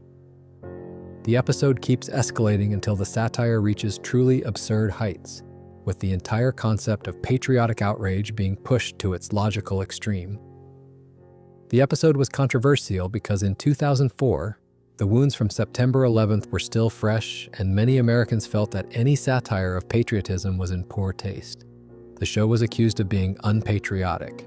Some viewers felt that including real public figures like the Dixie Chicks and Michael Moore in a storyline about being punished for free speech was taking a political side, turning The Simpsons from a show that mocked everyone equally into a show with a liberal agenda. But looking at the episode today, what's remarkable is how accurately it predicted the trajectory of outrage culture. The idea that a photograph taken out of context could destroy someone's reputation, that the public would rush to judgment without considering the full story, that patriotic anger could be weaponized against individuals who had no intention of being disrespectful. All of those themes have only become more relevant in the age of social media. Bart Mangled Banner aired 14 years before the Twitter mob became a daily reality, and it anticipated exactly how public shaming would work in the digital age. The episode also taps into something deeper about The Simpsons' relationship with America. The show has always been fundamentally patriotic in the truest sense. It criticizes the country because it loves the country. It holds America to a higher standard precisely because it believes America is capable of meeting that standard. But in 2004, during the Bush administration and the Iraq War, any criticism of American institutions was interpreted by a large portion of the population as hostility. The Simpsons found itself in the uncomfortable position of being told that the kind of satire it had been doing for 15 years was suddenly unacceptable. That tension between loving critique and perceived disrespect has defined the show's political controversies from the very beginning. George H.W. Bush thought the show was the dumbest thing on television. Fox censors tried to kill an episode about gay acceptance. The NRA complained about a nuanced gun episode. Conservative groups attacked the same-sex marriage episode, and Bart Mangled Banner drew fire for satirizing post-9/11 patriotism. Every single one of these controversies stems from the same fundamental conflict. The Simpsons believes that nothing should be above mockery, and a significant portion of its audience disagrees. If you're enjoying the video so far, make sure to subscribe and stick around because we're getting into some of the wildest stories behind the show. There's one controversy in Simpsons history that stands apart from all the others because it didn't involve the audience, the network, a foreign country, or a political group. This one was personal. The creator of The Simpsons publicly disowned one of his own show's episodes and demanded his name be removed from the credits. And the episode that caused this unprecedented rift was A Star Is Burns from Season 6. A Star Is Burns is a crossover episode. It features Jay Sherman, the title character from The Critic, an animated show co-created by Simpsons writers Al Jean and Mike Rice. In the episode, Jay Sherman visits Springfield as a film critic judge for a local film festival. The story is a perfectly entertaining half-hour of television. The film festival yields classic moments, including Mr. Burns' vanity project, A Burns for All Seasons, and Barney's unexpectedly profound autobiographical film. By most standards, it's a solid episode, but Matt Groening hated it. He didn't just dislike it, he publicly disavowed it. Groening felt that the episode was essentially a commercial for The Critic disguised as a Simpsons episode, using his show's enormous viewership to prop up a struggling series that he had no involvement with. The fact that Jean and Rice were involved in both shows made the conflict even more complicated, because the crossover blurred the line between creative collaboration and corporate promotion. Groening demanded that his name be removed from the episode credits. When you consider that his name appears on every other episode of The Simpsons across more than 800 episodes spanning over 3 decades, the significance of that demand becomes clear. This wasn't a case of a creator being mildly annoyed. This was the man who created The Simpsons declaring that a specific episode was so incompatible with his vision for the show that he refused to have his name associated with it. The production team went ahead with the episode anyway. It aired. Audiences generally enjoyed it. But the rift between Groening and the episode's producers revealed something important about the internal politics of The Simpsons. From the outside, the show looks like a unified creative enterprise. From the inside, there have always been competing visions for what The Simpsons should be. Groening's vision prioritized the integrity of his characters and his world. Gene and Rice saw opportunities for creative experimentation that included connecting their different projects. The Simpsons is big enough to contain both perspectives, but A-star is Burns showed that the tension between them could erupt into genuine conflict. The irony is that The Simpsons went on to do several more crossover episodes without generating anywhere near the same level of internal controversy. In 2014, the show did a crossover with Family Guy in an episode called The Simpsons Guy, where the Griffin family visits Springfield. That episode aired as a Family Guy episode rather than a Simpsons episode, which gave the Simpsons team more distance from it. And in November 2014, just 2 months later, The Simpsons did Simpsorama, a crossover with Matt Groening's own Futurama, where the Planet Express crew travels back in time to Springfield. Groening didn't have any problem with that one, presumably because Futurama was his creation too. A Star is Burns is a fascinating controversy because it happened entirely behind the scenes. Most viewers had no idea Groening was furious about it. They just saw a fun episode with a guest character from another show. But for Groening, it was a matter of principle, a line being crossed between creative expression and corporate synergy. And the fact that he was willing to publicly disown his own show over it tells you how seriously he takes the integrity of what he created. Now let's talk about an episode that's controversial for a completely different reason. Not because of its content, but because of what it said about the show's own audience. Homer's Enemy, Season 8, Episode 23. Aired May 4th, 1997. Written by John Swartzwelder and directed by Jim Reardon. This episode holds the highest IMDb rating of any Simpsons episode at approximately 9.3 out of 10. It's frequently cited as one of the greatest episodes in the show's history, and it's also one of the most divisive because it asked a question that the show had been carefully avoiding for 8 years. What would happen if a real person had to live in Homer Simpson's world? The episode introduces Frank Grimes, a man who has had an impossibly hard life. He grew up without parents, worked his way through every possible obstacle, and earned his position through sheer determination and merit. Frank Grimes is the American dream personified. He's hardworking, honest, dedicated, and competent. He represents everything that society tells us we should aspire to be. Then he meets Homer Simpson, and Homer Simpson is the exact opposite of everything Frank Grimes has worked for. Homer is lazy, incompetent, selfish, and reckless. He regularly endangers the lives of everyone around him through his negligence at the nuclear power plant. He got his job through pure luck. He lives in a nice house, has a loving family, owns a car, and has somehow accumulated a life that most people would envy. And he didn't earn any of it. Frank Grimes cannot handle this injustice. He spent his entire life following the rules, doing things the right way, and struggling for everything he has. And here's Homer Simpson, a man who violates every rule and still comes out on top. The episode watches Frank Grimes slowly unravel as the sheer unfairness of Homer's existence drives him insane. His frustration builds throughout the episode until he finally snaps, mimics Homer's carelessness by touching high-voltage equipment without safety gear, and electrocutes himself to death. Homer falls asleep at the funeral. The controversy around Homer's Enemy isn't about the episode being bad. It's about what the episode means.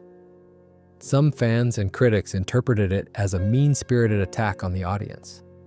Frank Grimes is the viewer. He's us. He's the person sitting at home watching this show who has always accepted the absurdity of Homer's life as comedy. When Frank Grimes shows up and points out how impossible and unfair Homer's existence is, the show is essentially pointing at the audience and saying, "You've been watching this guy get away with everything for 8 years and you never questioned it." The episode was divisive because it temporarily broke the unspoken contract between the show and its viewers. The Simpsons works because we accept that Homer can be dangerously incompetent without consequences. Frank Grimes' presence destroys that suspension of disbelief. His outrage at Homer is rational and justified, which means that every time we laughed at Homer in previous episodes, we were effectively siding with the person Frank Grimes says is destroying everything around him. That's uncomfortable. And some viewers didn't appreciate being made uncomfortable by a show they watched for comfort. Others, however, consider it the single greatest piece of meta-commentary in television history. The episode forces viewers to confront the moral implications of the characters they've been rooting for. It asks whether Homer Simpson is actually a good person or just a lucky one. And the answer it arrives at is deeply unsettling. Homer isn't malicious. He doesn't mean harm. But his existence, his unearned success, his consequence-free incompetence, these things destroy the people around him. Frank Grimes is collateral damage of the Simpsons universe's refusal to punish its protagonist. At a 9.3 rating on IMDb, the audience has largely sided with the episode's brilliance over its divisiveness. But the debate it started about what we owe the characters in long-running shows and what those characters owe the world they inhabit continues to this day. Now let's talk about one of The Simpsons' most iconic traditions and the controversies it's generated over 35 years. The Treehouse of Horror episodes are annual Halloween specials that have aired every year since 1990, when Treehouse of Horror 1 debuted as the third episode of Season 2 on October 25th. Each Treehouse of Horror features 3 non-canon segments that parody horror movies, science fiction, and fairy tales. They exist outside the show's normal continuity, which gives the writers freedom to kill characters, explore dark themes, and push the boundaries of what's acceptable on network television. And push those boundaries they have. Over 36 installments and counting, the Treehouse of Horror episodes have generated their own category of controversy. The early specials drew complaints from parents who felt that horror content was inappropriate for a show that children watched. The show airs in a primetime slot that families traditionally shared, and episodes featuring characters being murdered, dismembered, zombified, and tortured struck some viewers as crossing a line that the regular episodes carefully maintained. The most persistent Treehouse of Horror controversy has been about scheduling. For years, Fox aired the Halloween specials on or near Halloween itself, which made thematic sense. But as the show's scheduling became more complicated, the specials sometimes aired in November, after Halloween had already passed. This frustrated fans who looked forward to the specials as part of their Halloween experience. And it also meant that the horror content sometimes aired during a period when viewers weren't expecting it. A casual viewer tuning into a November episode of The Simpsons and getting hit with graphic cartoon violence was a different experience than a viewer who deliberately watched the Halloween special on October 31st. Individual segments have also generated specific backlash. Treehouse of Horror 5, which aired in Season 6, is frequently cited as one of the best Simpsons episodes period, with an IMDb rating of approximately 9.2 out of 10. It features 3 segments: The Shining, a parody of Stanley Kubrick's The Shining, where Homer goes crazy during a winter stay at Mr. Burns' estate; Time and Punishment, where Homer accidentally travels through time using a toaster; and Nightmare Cafeteria, where the Springfield elementary teachers start eating the students. That last segment, with its graphic depictions of children being served as food, drew particular complaints from parents who felt the show was celebrating violence against children, even in a clearly comedic Halloween context. The Treehouse of Horror episodes are protected by their non-canon status. Nothing that happens in them counts. Characters who die come back the next week. The world resets, but the images still land with impact. And for parents who were already concerned about the content their children consume, the specials represented the worst of what The Simpsons was capable of. Every year, the Treehouse of Horror renewal cycle begins. Writers push boundaries, parents complain, the specials air anyway, and the tradition continues. 36 installments and counting. Before we get into the next part, I want to touch on one more category of controversy that doesn't fit neatly into any single episode, but has become one of the most talked about aspects of The Simpsons in modern culture. The predictions. The Simpsons has gained enormous, borderline mythical notoriety for jokes and plot points that appear to predict real-world events before they happened. The most famous example comes from the season 11 episode Bart to the Future, which aired on March 19, 2000. In a flash-forward sequence, Lisa has become the first female president of the United States and makes a reference to inheriting a budget crisis from her predecessor, President Trump. 16 years later, Donald Trump was elected President of the United States in 2016. Another frequently cited prediction comes from the 1998 episode When You Dish Upon a Star, which showed 20th Century Fox as a subsidiary of the Walt Disney Company. That corporate merger became reality in 2019 when Disney acquired 21st Century Fox's entertainment assets. The show has also been credited with predicting smartwatch technology, video phone calls, three-eyed fish, appearing near nuclear plants, and various other developments. Every time a real-world event even remotely resembles something that appeared in a Simpsons episode, social media erupts with "The Simpsons predicted it" memes and videos. The show's prediction reputation has become so prominent that it's arguably more famous for allegedly seeing the future than for its actual comedy. But here's the thing that people don't talk about as much. These predictions are largely coincidental, and the show itself has acknowledged this. When you produce over 800 episodes of a show that satirizes every conceivable aspect of contemporary life, politics, technology, and culture, some of your jokes are statistically certain to align with future events simply by chance. The Simpsons didn't predict that Donald Trump would become president. They used Trump as an example of an absurd political outcome for comedic effect. The joke worked precisely because a Trump presidency seemed ridiculous in 2000. The fact that reality caught up with the joke doesn't mean the writers had special knowledge. It means the world became stranger than comedy.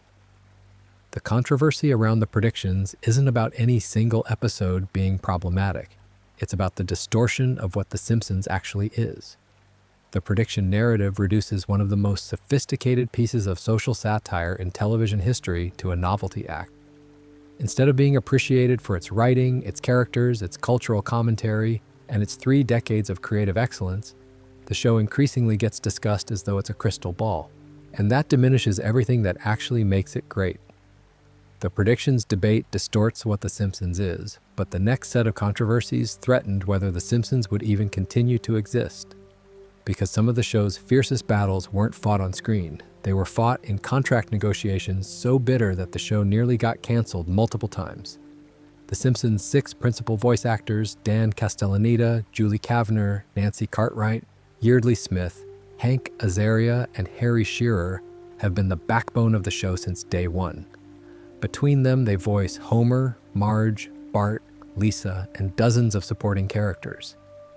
The show simply cannot exist without them, and the financial history of their involvement reads like a gradually escalating hostage negotiation between irreplaceable artists and a network that knows they're irreplaceable. In the early seasons, the cast was paid relatively modestly. By the late 1990s, salaries had been rising steadily, but in 1998, the cast demanded significantly more. They reportedly went from earning approximately $30,000 per episode to roughly $125,000 per episode after threatening a strike. That number continued to climb. In 2004, the cast stopped performing script reads entirely during another contract dispute, and their salaries rose to approximately $360,000 per episode. By 2008, at the peak of negotiations, the 6 principal voice actors were reportedly earning around $400,000 each per episode. Then came 2011, and the most serious threat the show had ever faced. Fox announced that unless production costs were cut by 45%, The Simpsons would be canceled. Not renewed with changes, canceled. The network was essentially telling the voice actors that they could take a massive pay cut or watch the show die. The cast eventually agreed to reduce their salaries to approximately $300,000 per episode, but they negotiated back-end profit participation in exchange, meaning they would share in the show's streaming and syndication revenue. That 2011 standoff was genuinely frightening for fans. The idea that The Simpsons, the longest-running American animated series and the longest-running scripted American sitcom, could simply stop existing over a salary dispute felt apocalyptic. The show had been on the air for 22 years at that point. It was embedded in the fabric of American culture. And it almost ended not because of creative exhaustion or declining ratings or network politics, but because of a spreadsheet. The salary controversies reveal an uncomfortable truth about The Simpsons' place in the entertainment industry. The show generates enormous revenue: merchandise, syndication, streaming, theme park attractions, video games, comic books. The Simpsons is a multi-billion-dollar franchise.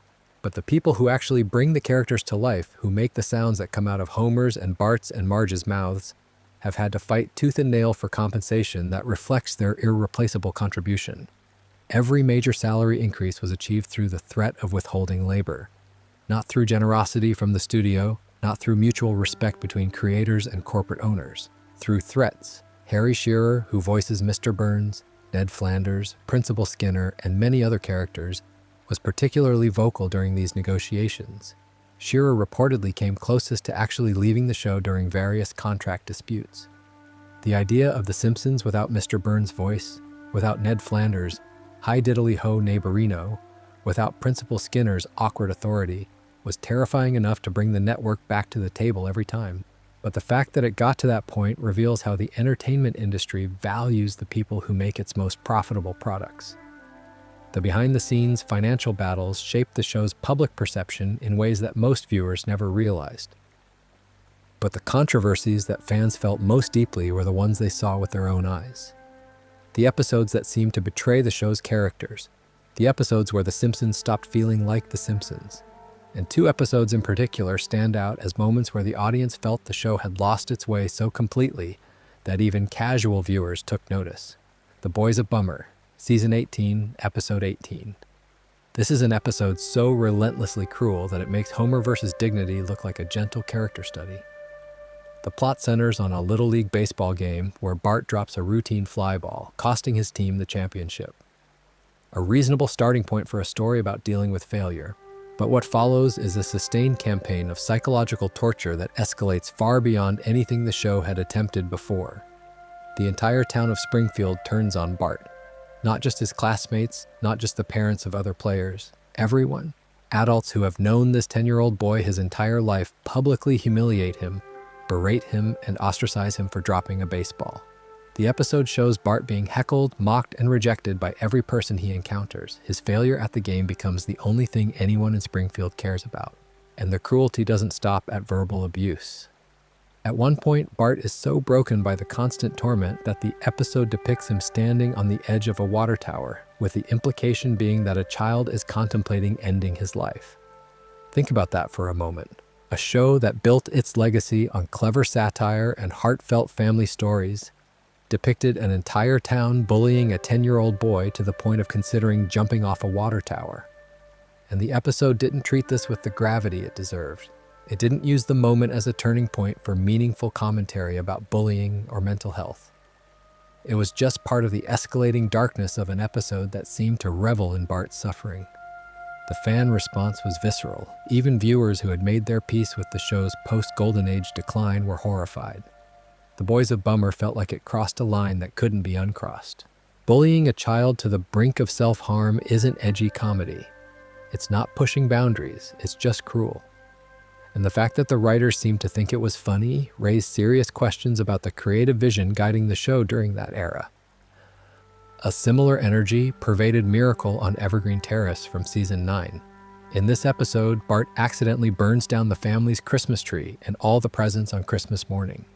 Instead of confessing, he lies and tells the family that a burglar stole everything. The town rallies around the Simpsons, raising money to replace the stolen gifts. When the truth comes out, Springfield turns on the family with vicious fury. They're mocked, attacked, and punished for Bart's lie. The episode subjects the entire Simpson family to sustained cruelty from their community, all because a child told a lie on Christmas morning. What makes both of these episodes controversial isn't just that bad things happen to the characters. Bad things have always happened to The Simpsons. Homer has been beaten up, blown up, shot into space, and trapped in numerous life-threatening situations. Bart has faced bullies, bad grades, and broken hearts. The difference is that in the Golden Age episodes, the suffering served a narrative purpose. It built toward emotional resolutions. It taught something about the human condition. The cruelty in episodes like Boy's a Bummer and Miracle on Evergreen Terrace doesn't serve a purpose. It exists for its own sake, as though the writers found entertainment in watching the characters they created be punished by the world they built for them. This brings us to what might be the most controversial topic in all of Simpsons discourse: the decline. The question of when The Simpsons stopped being great and whether it ever actually stopped being great has been debated online for over 20 years, with an intensity that borders on religious warfare. You can find entire websites, YouTube channels, podcasts, and academic papers dedicated to pinpointing the exact season, episode, or even scene where the show's quality declined, and the answers vary wildly depending on who you ask. Some fans draw the line at Season 8, pointing to Homer's enemy, and the principal and the pauper as the beginning of the end. Others place it at season 10 or 11 when Mike Scully took over as showrunner and the show leaned harder into absurd, cartoonish storylines. Still others argue that the decline didn't happen until much later, perhaps season 13 or 14, when the humor became noticeably more reliant on celebrity guest appearances and cultural references at the expense of character-driven storytelling. Then there's the counter-argument. Some fans and critics argue that the decline narrative is itself overblown, that the show's first 8 seasons were so extraordinarily historically good that anything following them would inevitably seem lesser by comparison. By this logic, a mediocre Simpsons episode from season 15 is still better than the best episode of 90% of other shows. The bar was set so impossibly high in the golden age that meeting it was never realistic. What's fascinating about the decline debate is that the show itself seems to be aware of it. Recent seasons, particularly under the increased showrunning influence of Matt Selman starting around season 33, have been praised by many longtime critics as a creative renaissance. Season 33's A Serious Flanders, a non-canon 2-part crime drama that played like a Coen Brothers movie set in Springfield, was hailed as proof that the show could still surprise and innovate after 3 decades.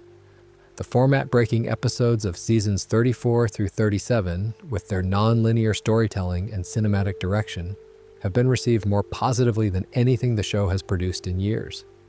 Whether this constitutes a genuine comeback or just a brief uptick in a long decline is naturally a matter of ongoing debate.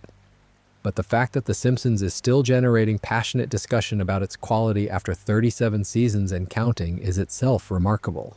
Most shows fade from public consciousness years after they end.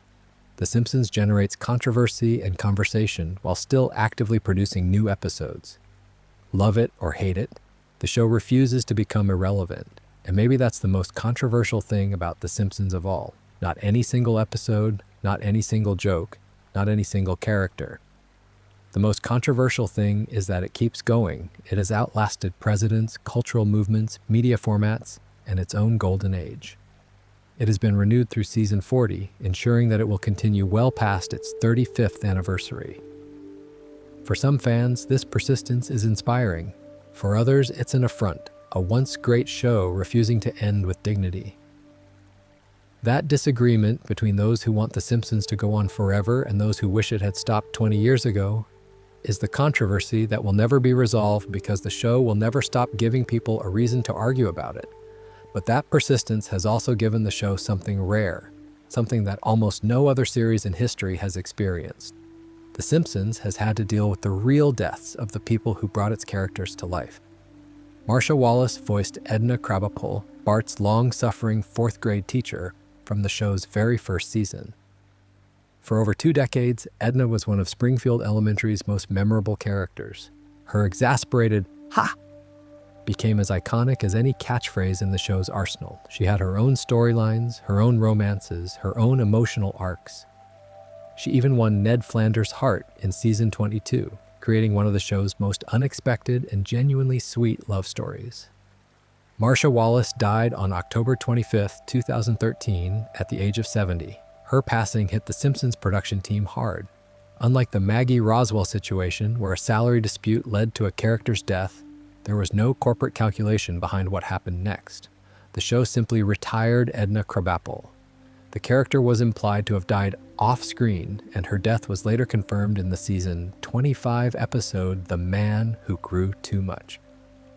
The final episode to feature new dialogue from Wallace aired posthumously, and the end card simply read, "We'll really miss you, Mrs. K." The handling of Edna's retirement generated its own quiet controversy. Some fans felt the show should have given Edna a proper farewell episode, a chance for the audience to say goodbye to a character they'd known for 24 years. Others felt that a low-key, respectful exit was the right call, that turning a real person's death into a dramatic television event would have been exploitative. The show chose understatement, and whether that was the right approach is still debated among fans who loved Edna and felt she deserved more. Edna's departure also highlighted a challenge unique to The Simpsons' extraordinary longevity. When you run for over 3 decades, the actors who give your character's life will inevitably age, get sick, and die. The show has managed to survive every other kind of crisis, creative, financial, cultural, but it cannot outrun mortality. and each time a voice actor is lost, a piece of the show that cannot be replicated disappears with them. Now, alongside all of these internal controversies, the show also faced an unusual challenge from outside its own universe. In September 2014, Fox aired one of the strangest experiments in television history, The Simpsons Guy, an hour-long crossover between The Simpsons and Family Guy. The episode was technically a Family Guy episode, airing as the 13th season premiere of that show, but it brought the Griffin family to Springfield and forced the two animated dynasties to share screen time. The crossover was controversial before it even aired. The Simpsons and Family Guy have a complicated relationship. Family Guy creator Seth MacFarlane has openly acknowledged that his show was influenced by The Simpsons, and The Simpsons has taken shots at Family Guy over the years, with several episodes containing jokes about Family Guy being a knockoff or a lesser show. Bringing the two families together felt less like a creative collaboration and more like a corporate mandate from Fox, which aired both shows.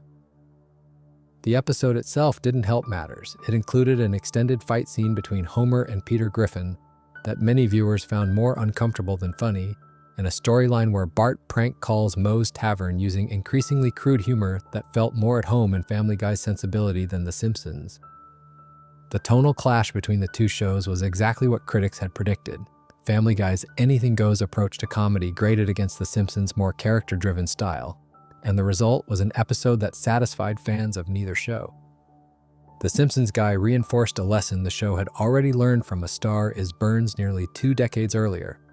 Crossovers might generate buzz and ratings, but they almost always come at the cost of creative integrity. When you invite another show's characters into Springfield, you're not just sharing screen time. You're compromising the carefully maintained internal logic that makes The Simpsons feel like a real place. And the audience can always tell. If you're still with us, make sure you're subscribed because we're getting into the final stretch and some of these stories are wild. The decline debate is about creative quality, but one of the most heartbreaking Simpsons controversies has nothing to do with the writing or the stories. It's about the music. And specifically, it's about how the show treated the man who composed nearly 600 episodes of it. Alf Clausen became the primary composer for The Simpsons starting in season 2. For 27 years, from 1990 to 2017, he scored virtually every episode of the show. He didn't just write background music, he conducted a 35-piece orchestra for the show's underscore, bringing a level of musical sophistication to an animated comedy that most live-action dramas couldn't match. His work earned him 2 Emmy Awards and 21 Emmy nominations for The Simpsons alone, plus 5 Annie Awards. When you think of the music that plays during emotional Homer and Marge moments, during Lisa's saxophone solos, during the dramatic peaks of the show's best episodes, you're hearing Alf Clausen's work. In 2017, after nearly 600 episodes, Clausen was fired. The official reason was cost cutting. The show's production team decided to replace his live orchestra scoring with the work of Bleeding Fingers Music, a production company co-founded by Hans Zimmer and Russell Emanuel. The transition meant moving from a full orchestra conducted by a dedicated composer to a more modern, technology-assisted approach to scoring. Clausen didn't take the firing quietly. He filed a lawsuit, alleging that his termination was connected to his age and medical conditions rather than purely financial considerations. The case was eventually settled or dismissed, and the specific details of the resolution remained private. But the public reaction to Clausen's departure was overwhelmingly sympathetic. Fans who had grown up with his music felt that the show was discarding a crucial part of its identity for financial savings. The music of The Simpsons had been as distinctive as its animation style and its voice acting, and replacing it felt like another piece of the show's soul being traded away. Alf Clausen died on May 29, 2025, at the age of 84. His passing was mourned by the Simpsons community as the loss of an irreplaceable artist. After his firing, producers had recognized his contribution by crediting him as composer emeritus in subsequent seasons, a gesture that acknowledged his legacy even as his actual music had been replaced. The controversy around his firing exemplifies a broader tension in the entertainment industry between art and economics. Clausen's orchestra scoring was expensive. Bleeding Fingers' approach was cheaper. From a pure business perspective, the decision made sense. From an artistic perspective, it was devastating. And the fact that Clausen spent his final years in a legal battle with the show he dedicated nearly 3 decades of his life to this is one of the saddest chapters in Simpsons history. The Clausen controversy was about a behind-the-scenes creative decision that changed the show's character. But the recasting controversy of 2020 was about something much more visible, and it connected directly to the Apu debate we discussed earlier. When Hank Azaria stopped voicing Apu, it was part of a broader announcement that The Simpsons would no longer have white actors voice non-white characters. This decision didn't just affect Apu. It affected Dr. Hibbert, Springfield's African-American physician, who had been voiced by Harry Shearer since the character's introduction. It affected Carl Carlson, Homer's friend and co-worker at the nuclear plant, who had been voiced by Hank Azaria. And it opened the door to broader questions about other characters in the show's enormous ensemble cast. The recasting itself went relatively smoothly in practical terms. Kevin Michael Richardson took over the role of Dr. Hibbert, and Alex Desert was cast as Carl Carlson. The new voice actors brought their own qualities to the roles, and the transitions were handled without major disruption to the show's production schedule. But the cultural debate around the recasting was anything but smooth. Supporters argued that having white actors voice characters of color had always been problematic, that it perpetuated a system where actors of color were denied opportunities to play characters that represented their own communities.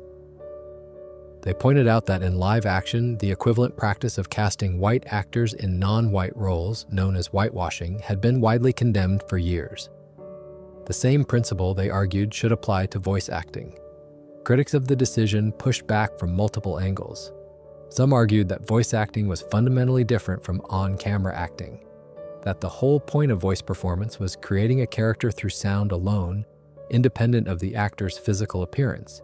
They cited examples like Phil Lamar voicing Samurai Jack or Tress MacNeille voicing numerous characters of different races and genders. If the standard was that actors could only voice characters who matched their own demographics, the argument went, it would fundamentally limit the art of voice performance. Others raised concerns about retroactive judgment, about applying 2020 standards to casting decisions made in 1989. The Simpsons was created in an era where the voice acting industry operated under completely different norms. Asking the show to retroactively fix 30 years of casting wasn't just a creative challenge, it was a philosophical question about whether art should be permanently tethered to the values of the moment it was created or allowed to exist as a product of its time. The Simpsons' decision to recast was part of a much larger industry shift. Other animated shows made similar announcements around the same time. Jenny Slate stepped down from voicing Missy on Big Mouth. Kristen Bell stopped voicing Molly on Central Park. Mike Henry gave up the role of Cleveland on Family Guy. The Simpsons wasn't leading this movement, but because of its enormous cultural footprint and because the Apu controversy had made it the public face of the debate, its decision carried more symbolic weight than any other show's. The recasting controversy highlighted something fundamental about The Simpsons' position in culture. The show is so old, so deeply embedded in the public consciousness, that changes to its production feel like changes to a shared inheritance. When a new show casts diversely from the start, nobody notices because there's no baseline to compare against. But when a show that's been doing things one way for 30 years changes course, everyone notices, everyone has an opinion, and everyone feels entitled to weigh in because the show belongs to them as much as it belongs to its creators. And this brings us to the biggest, most sweeping, and most unresolvable controversy of them all, what The Simpsons means. Over 37 seasons, more than 800 episodes, and 36 years on the air, The Simpsons has become something that no other television show has ever been. It's not just a TV show, it's a cultural institution, it's a generational touchstone, it's a living artifact of American life that has evolved alongside the country that created it. The show has been a mirror held up to American society since 1989. It was there during the end of the Cold War. It was there during the Clinton era. It was there during 9/11, during the Iraq War, during the financial crisis, during the rise of social media, during the Trump presidency, during the pandemic, during every major cultural shift of the last 3.5 decades. And through all of it, the show has been arguing about the same fundamental questions. What does it mean to be an American family? What do we owe each other? When is satire healthy and when does it become harmful? Who gets to decide what's funny? The controversies we've covered in this video are really chapters of one long story. The early 90s moral panic was about whether animated comedy had a right to challenge authority. The stark raving dad erasure was about whether creators have the right to curate their own legacy. The Principal and the Pauper was about what shows owe their audiences. The Cartridge Family and Homer's Phobia were about whether comedy should take sides on political issues. The International Incidents were about cultural sensitivity and the limits of satire.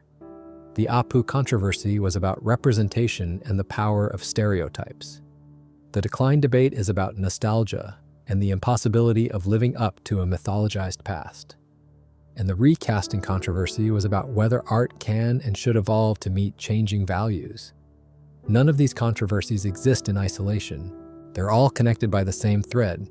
The Simpsons has been important enough to fight about for over 35 years. Most shows are lucky to generate a single water cooler conversation. The Simpsons has generated dozens of them decade after decade because it has never stopped being relevant. Even when it's bad, it's relevant. Even when it's controversial, it's relevant. Even when millions of people wish it would just end already, it's relevant. Because relevance isn't about being perfect, it's about being present. And The Simpsons has been present in American culture for longer than any other scripted show in history. The show holds records that will probably never be broken. The longest-running American animated series. The longest-running American scripted primetime series. Renewed through season 40, which ensures it will continue at least until the late 2020s. It surpassed 1 billion hours streamed on Disney Plus during 2025 alone. It has featured over 810 guest stars, a Guinness World Record. It has won 34 Emmy Awards and has been nominated over 100 times. It has spawned a feature film, multiple video games, theme park attractions, comic books, and a cultural footprint that extends into virtually every corner of modern life. And it has done all of this while being simultaneously beloved and controversial, while being praised as the greatest comedy in television history and criticized as a show that has long overstayed its welcome, while being celebrated for its progressive social commentary and attacked for its racial stereotypes, while being honored with awards and banned in multiple countries. The Simpsons contains multitudes, and those multitudes inevitably include contradictions. The show that taught a generation about satire. The show that gave us Homer and Bart and Lisa and Marge, and an entire town full of characters so richly drawn that they feel like real people.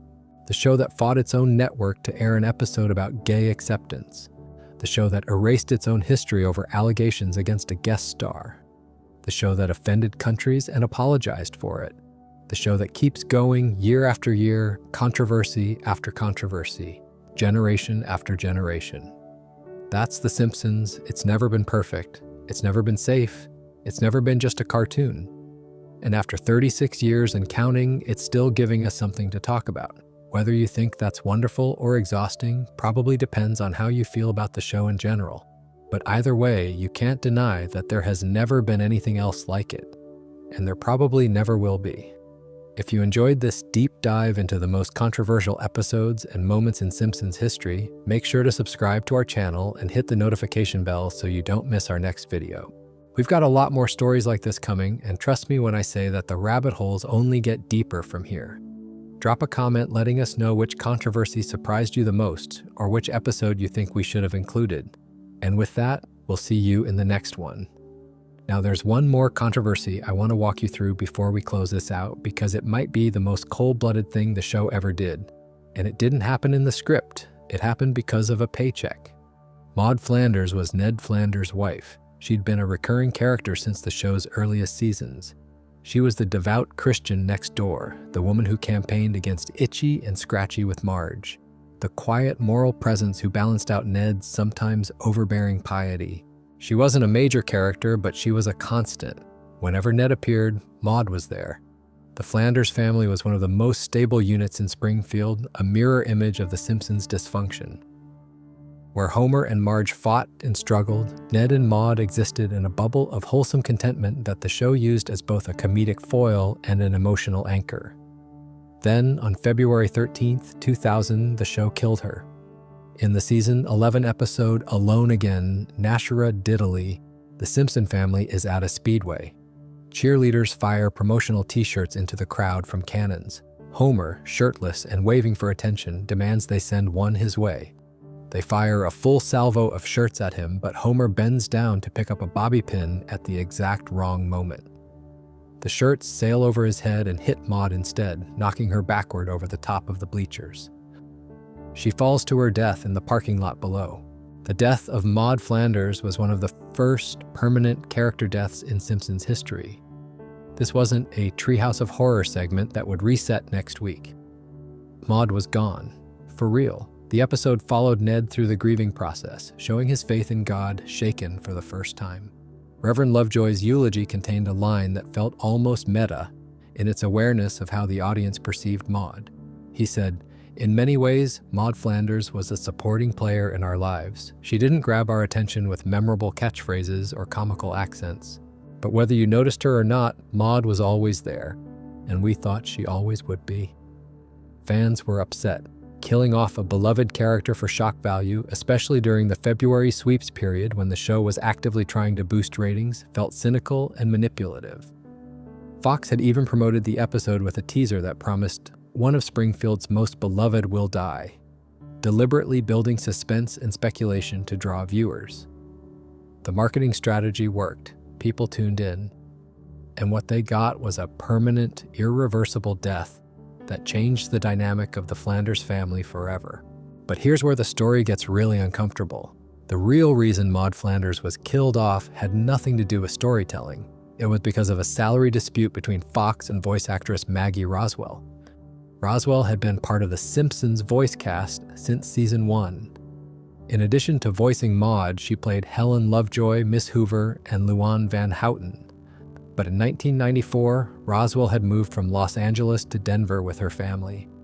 This meant she had to fly to LA twice a week to record her lines. By the late 1990s, the cost of those flights was becoming a real financial burden.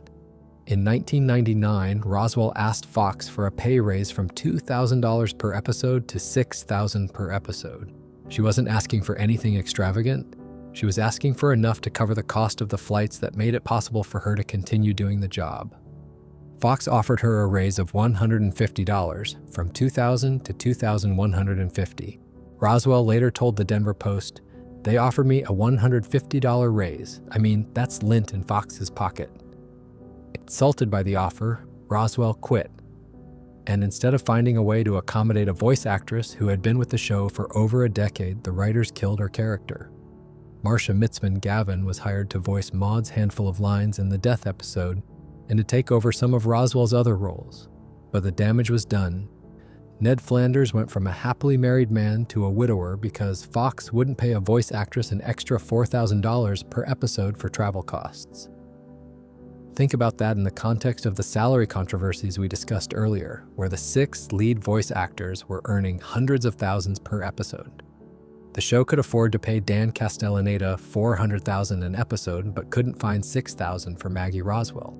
In what might be the most ironic twist in this entire story, Roswell and Fox eventually reached a new deal, and she returned to The Simpsons in 2002.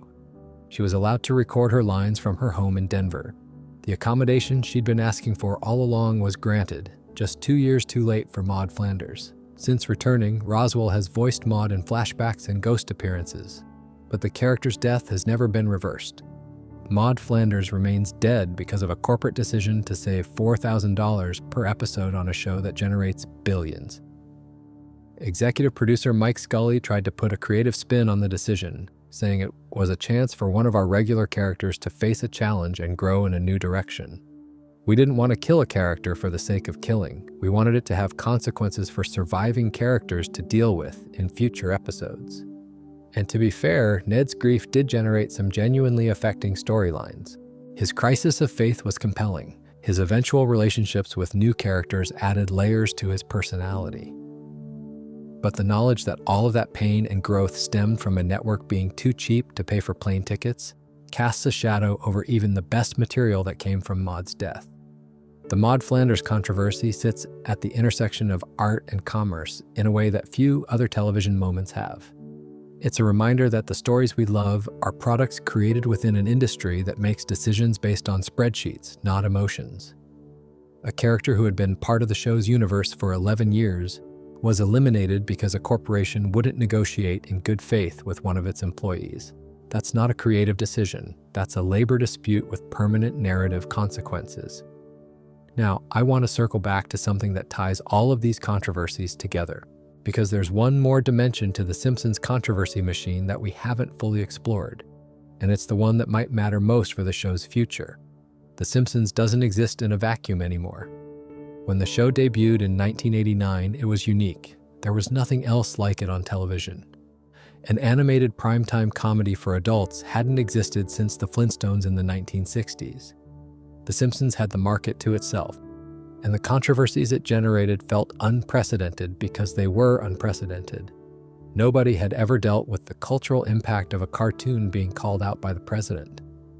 But starting in the late 1990s and accelerating through the 2000s, the landscape changed dramatically.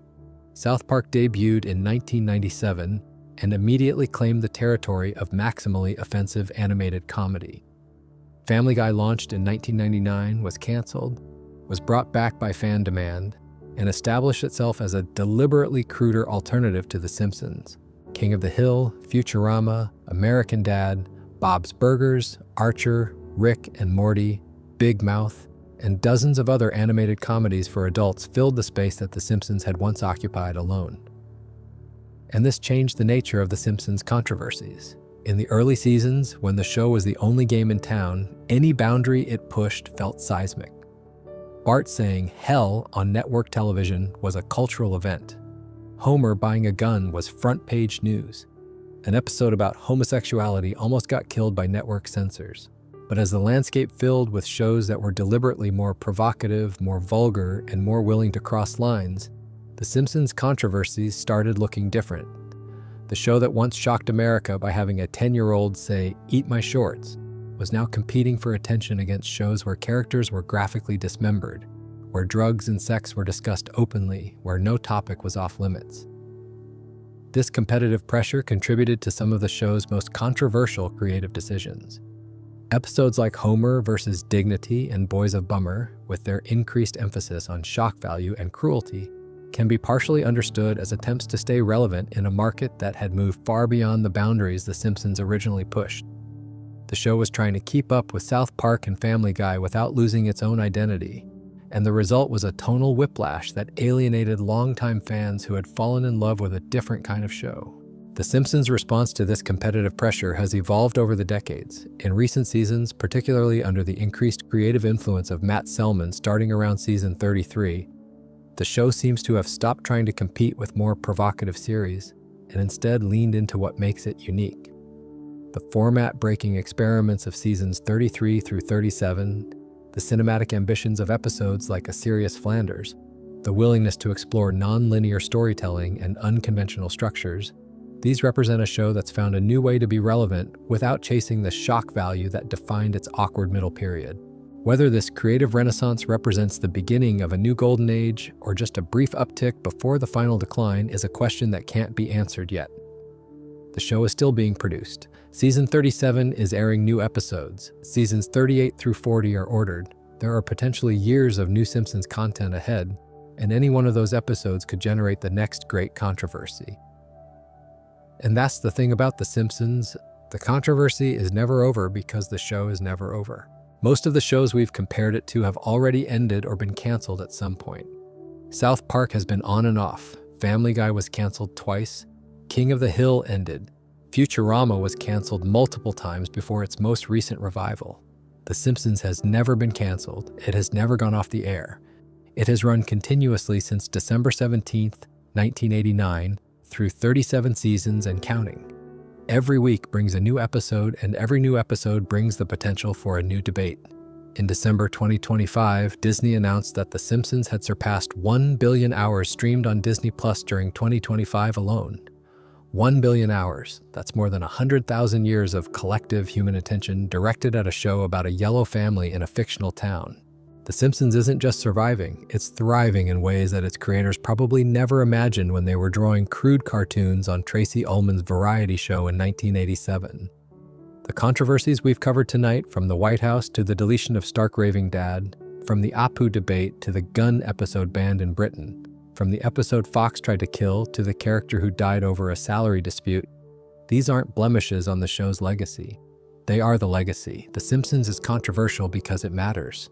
It matters because it has been reflecting American culture back at itself for over 3 decades, and the reflection isn't always flattering. The moments where the show got it wrong are as instructive as the moments where it got it right, because both reveal something about who we are and what we value. A show that never takes risks, never generates controversy. A show that never generates controversy never changes the culture. And a show that never changes the culture never earns the right to be called the greatest animated series of all time. The Simpsons earned that title not despite its controversies, but because of them. Every fight, every backlash, every banned episode, an angry letter, and international incident was proof that the show was doing something that mattered, that it was reaching people, that it was making them think, making them laugh, making them angry, making them feel. 36 years, over 800 episodes, renewed through season 40. 1 billion hours streamed in a single year. Banned in multiple countries, loved by millions, hated by some, debated by everyone. That's The Simpsons, the most controversial, most celebrated, most infuriating, most enduring animated show in the history of television. And it's still going. If this video helped you fall asleep, or if you just enjoyed the deep dive, hit subscribe and the notification bell. We've got a lot more 2-hour lore videos coming, covering more shows, more controversies, and more stories that go way deeper than you'd expect. Leave a comment telling us which Simpsons controversy shocked you the most, or which show you want us to cover next. We read every single comment, and your suggestions genuinely shape what we make next. Sweet dreams, and we'll see you in the next one. This video covered the most controversial episodes and moments across 37 seasons of The Simpsons. From presidential feuds to erased episodes, from banned international broadcasts to the internal battles over money and creative control that shaped the show behind closed doors. Every single fact was verified against multiple sources. Every episode date, every quote, every behind-the-scenes detail was cross-referenced before making it into this script. Because when you're talking about a show this important, getting the details right matters.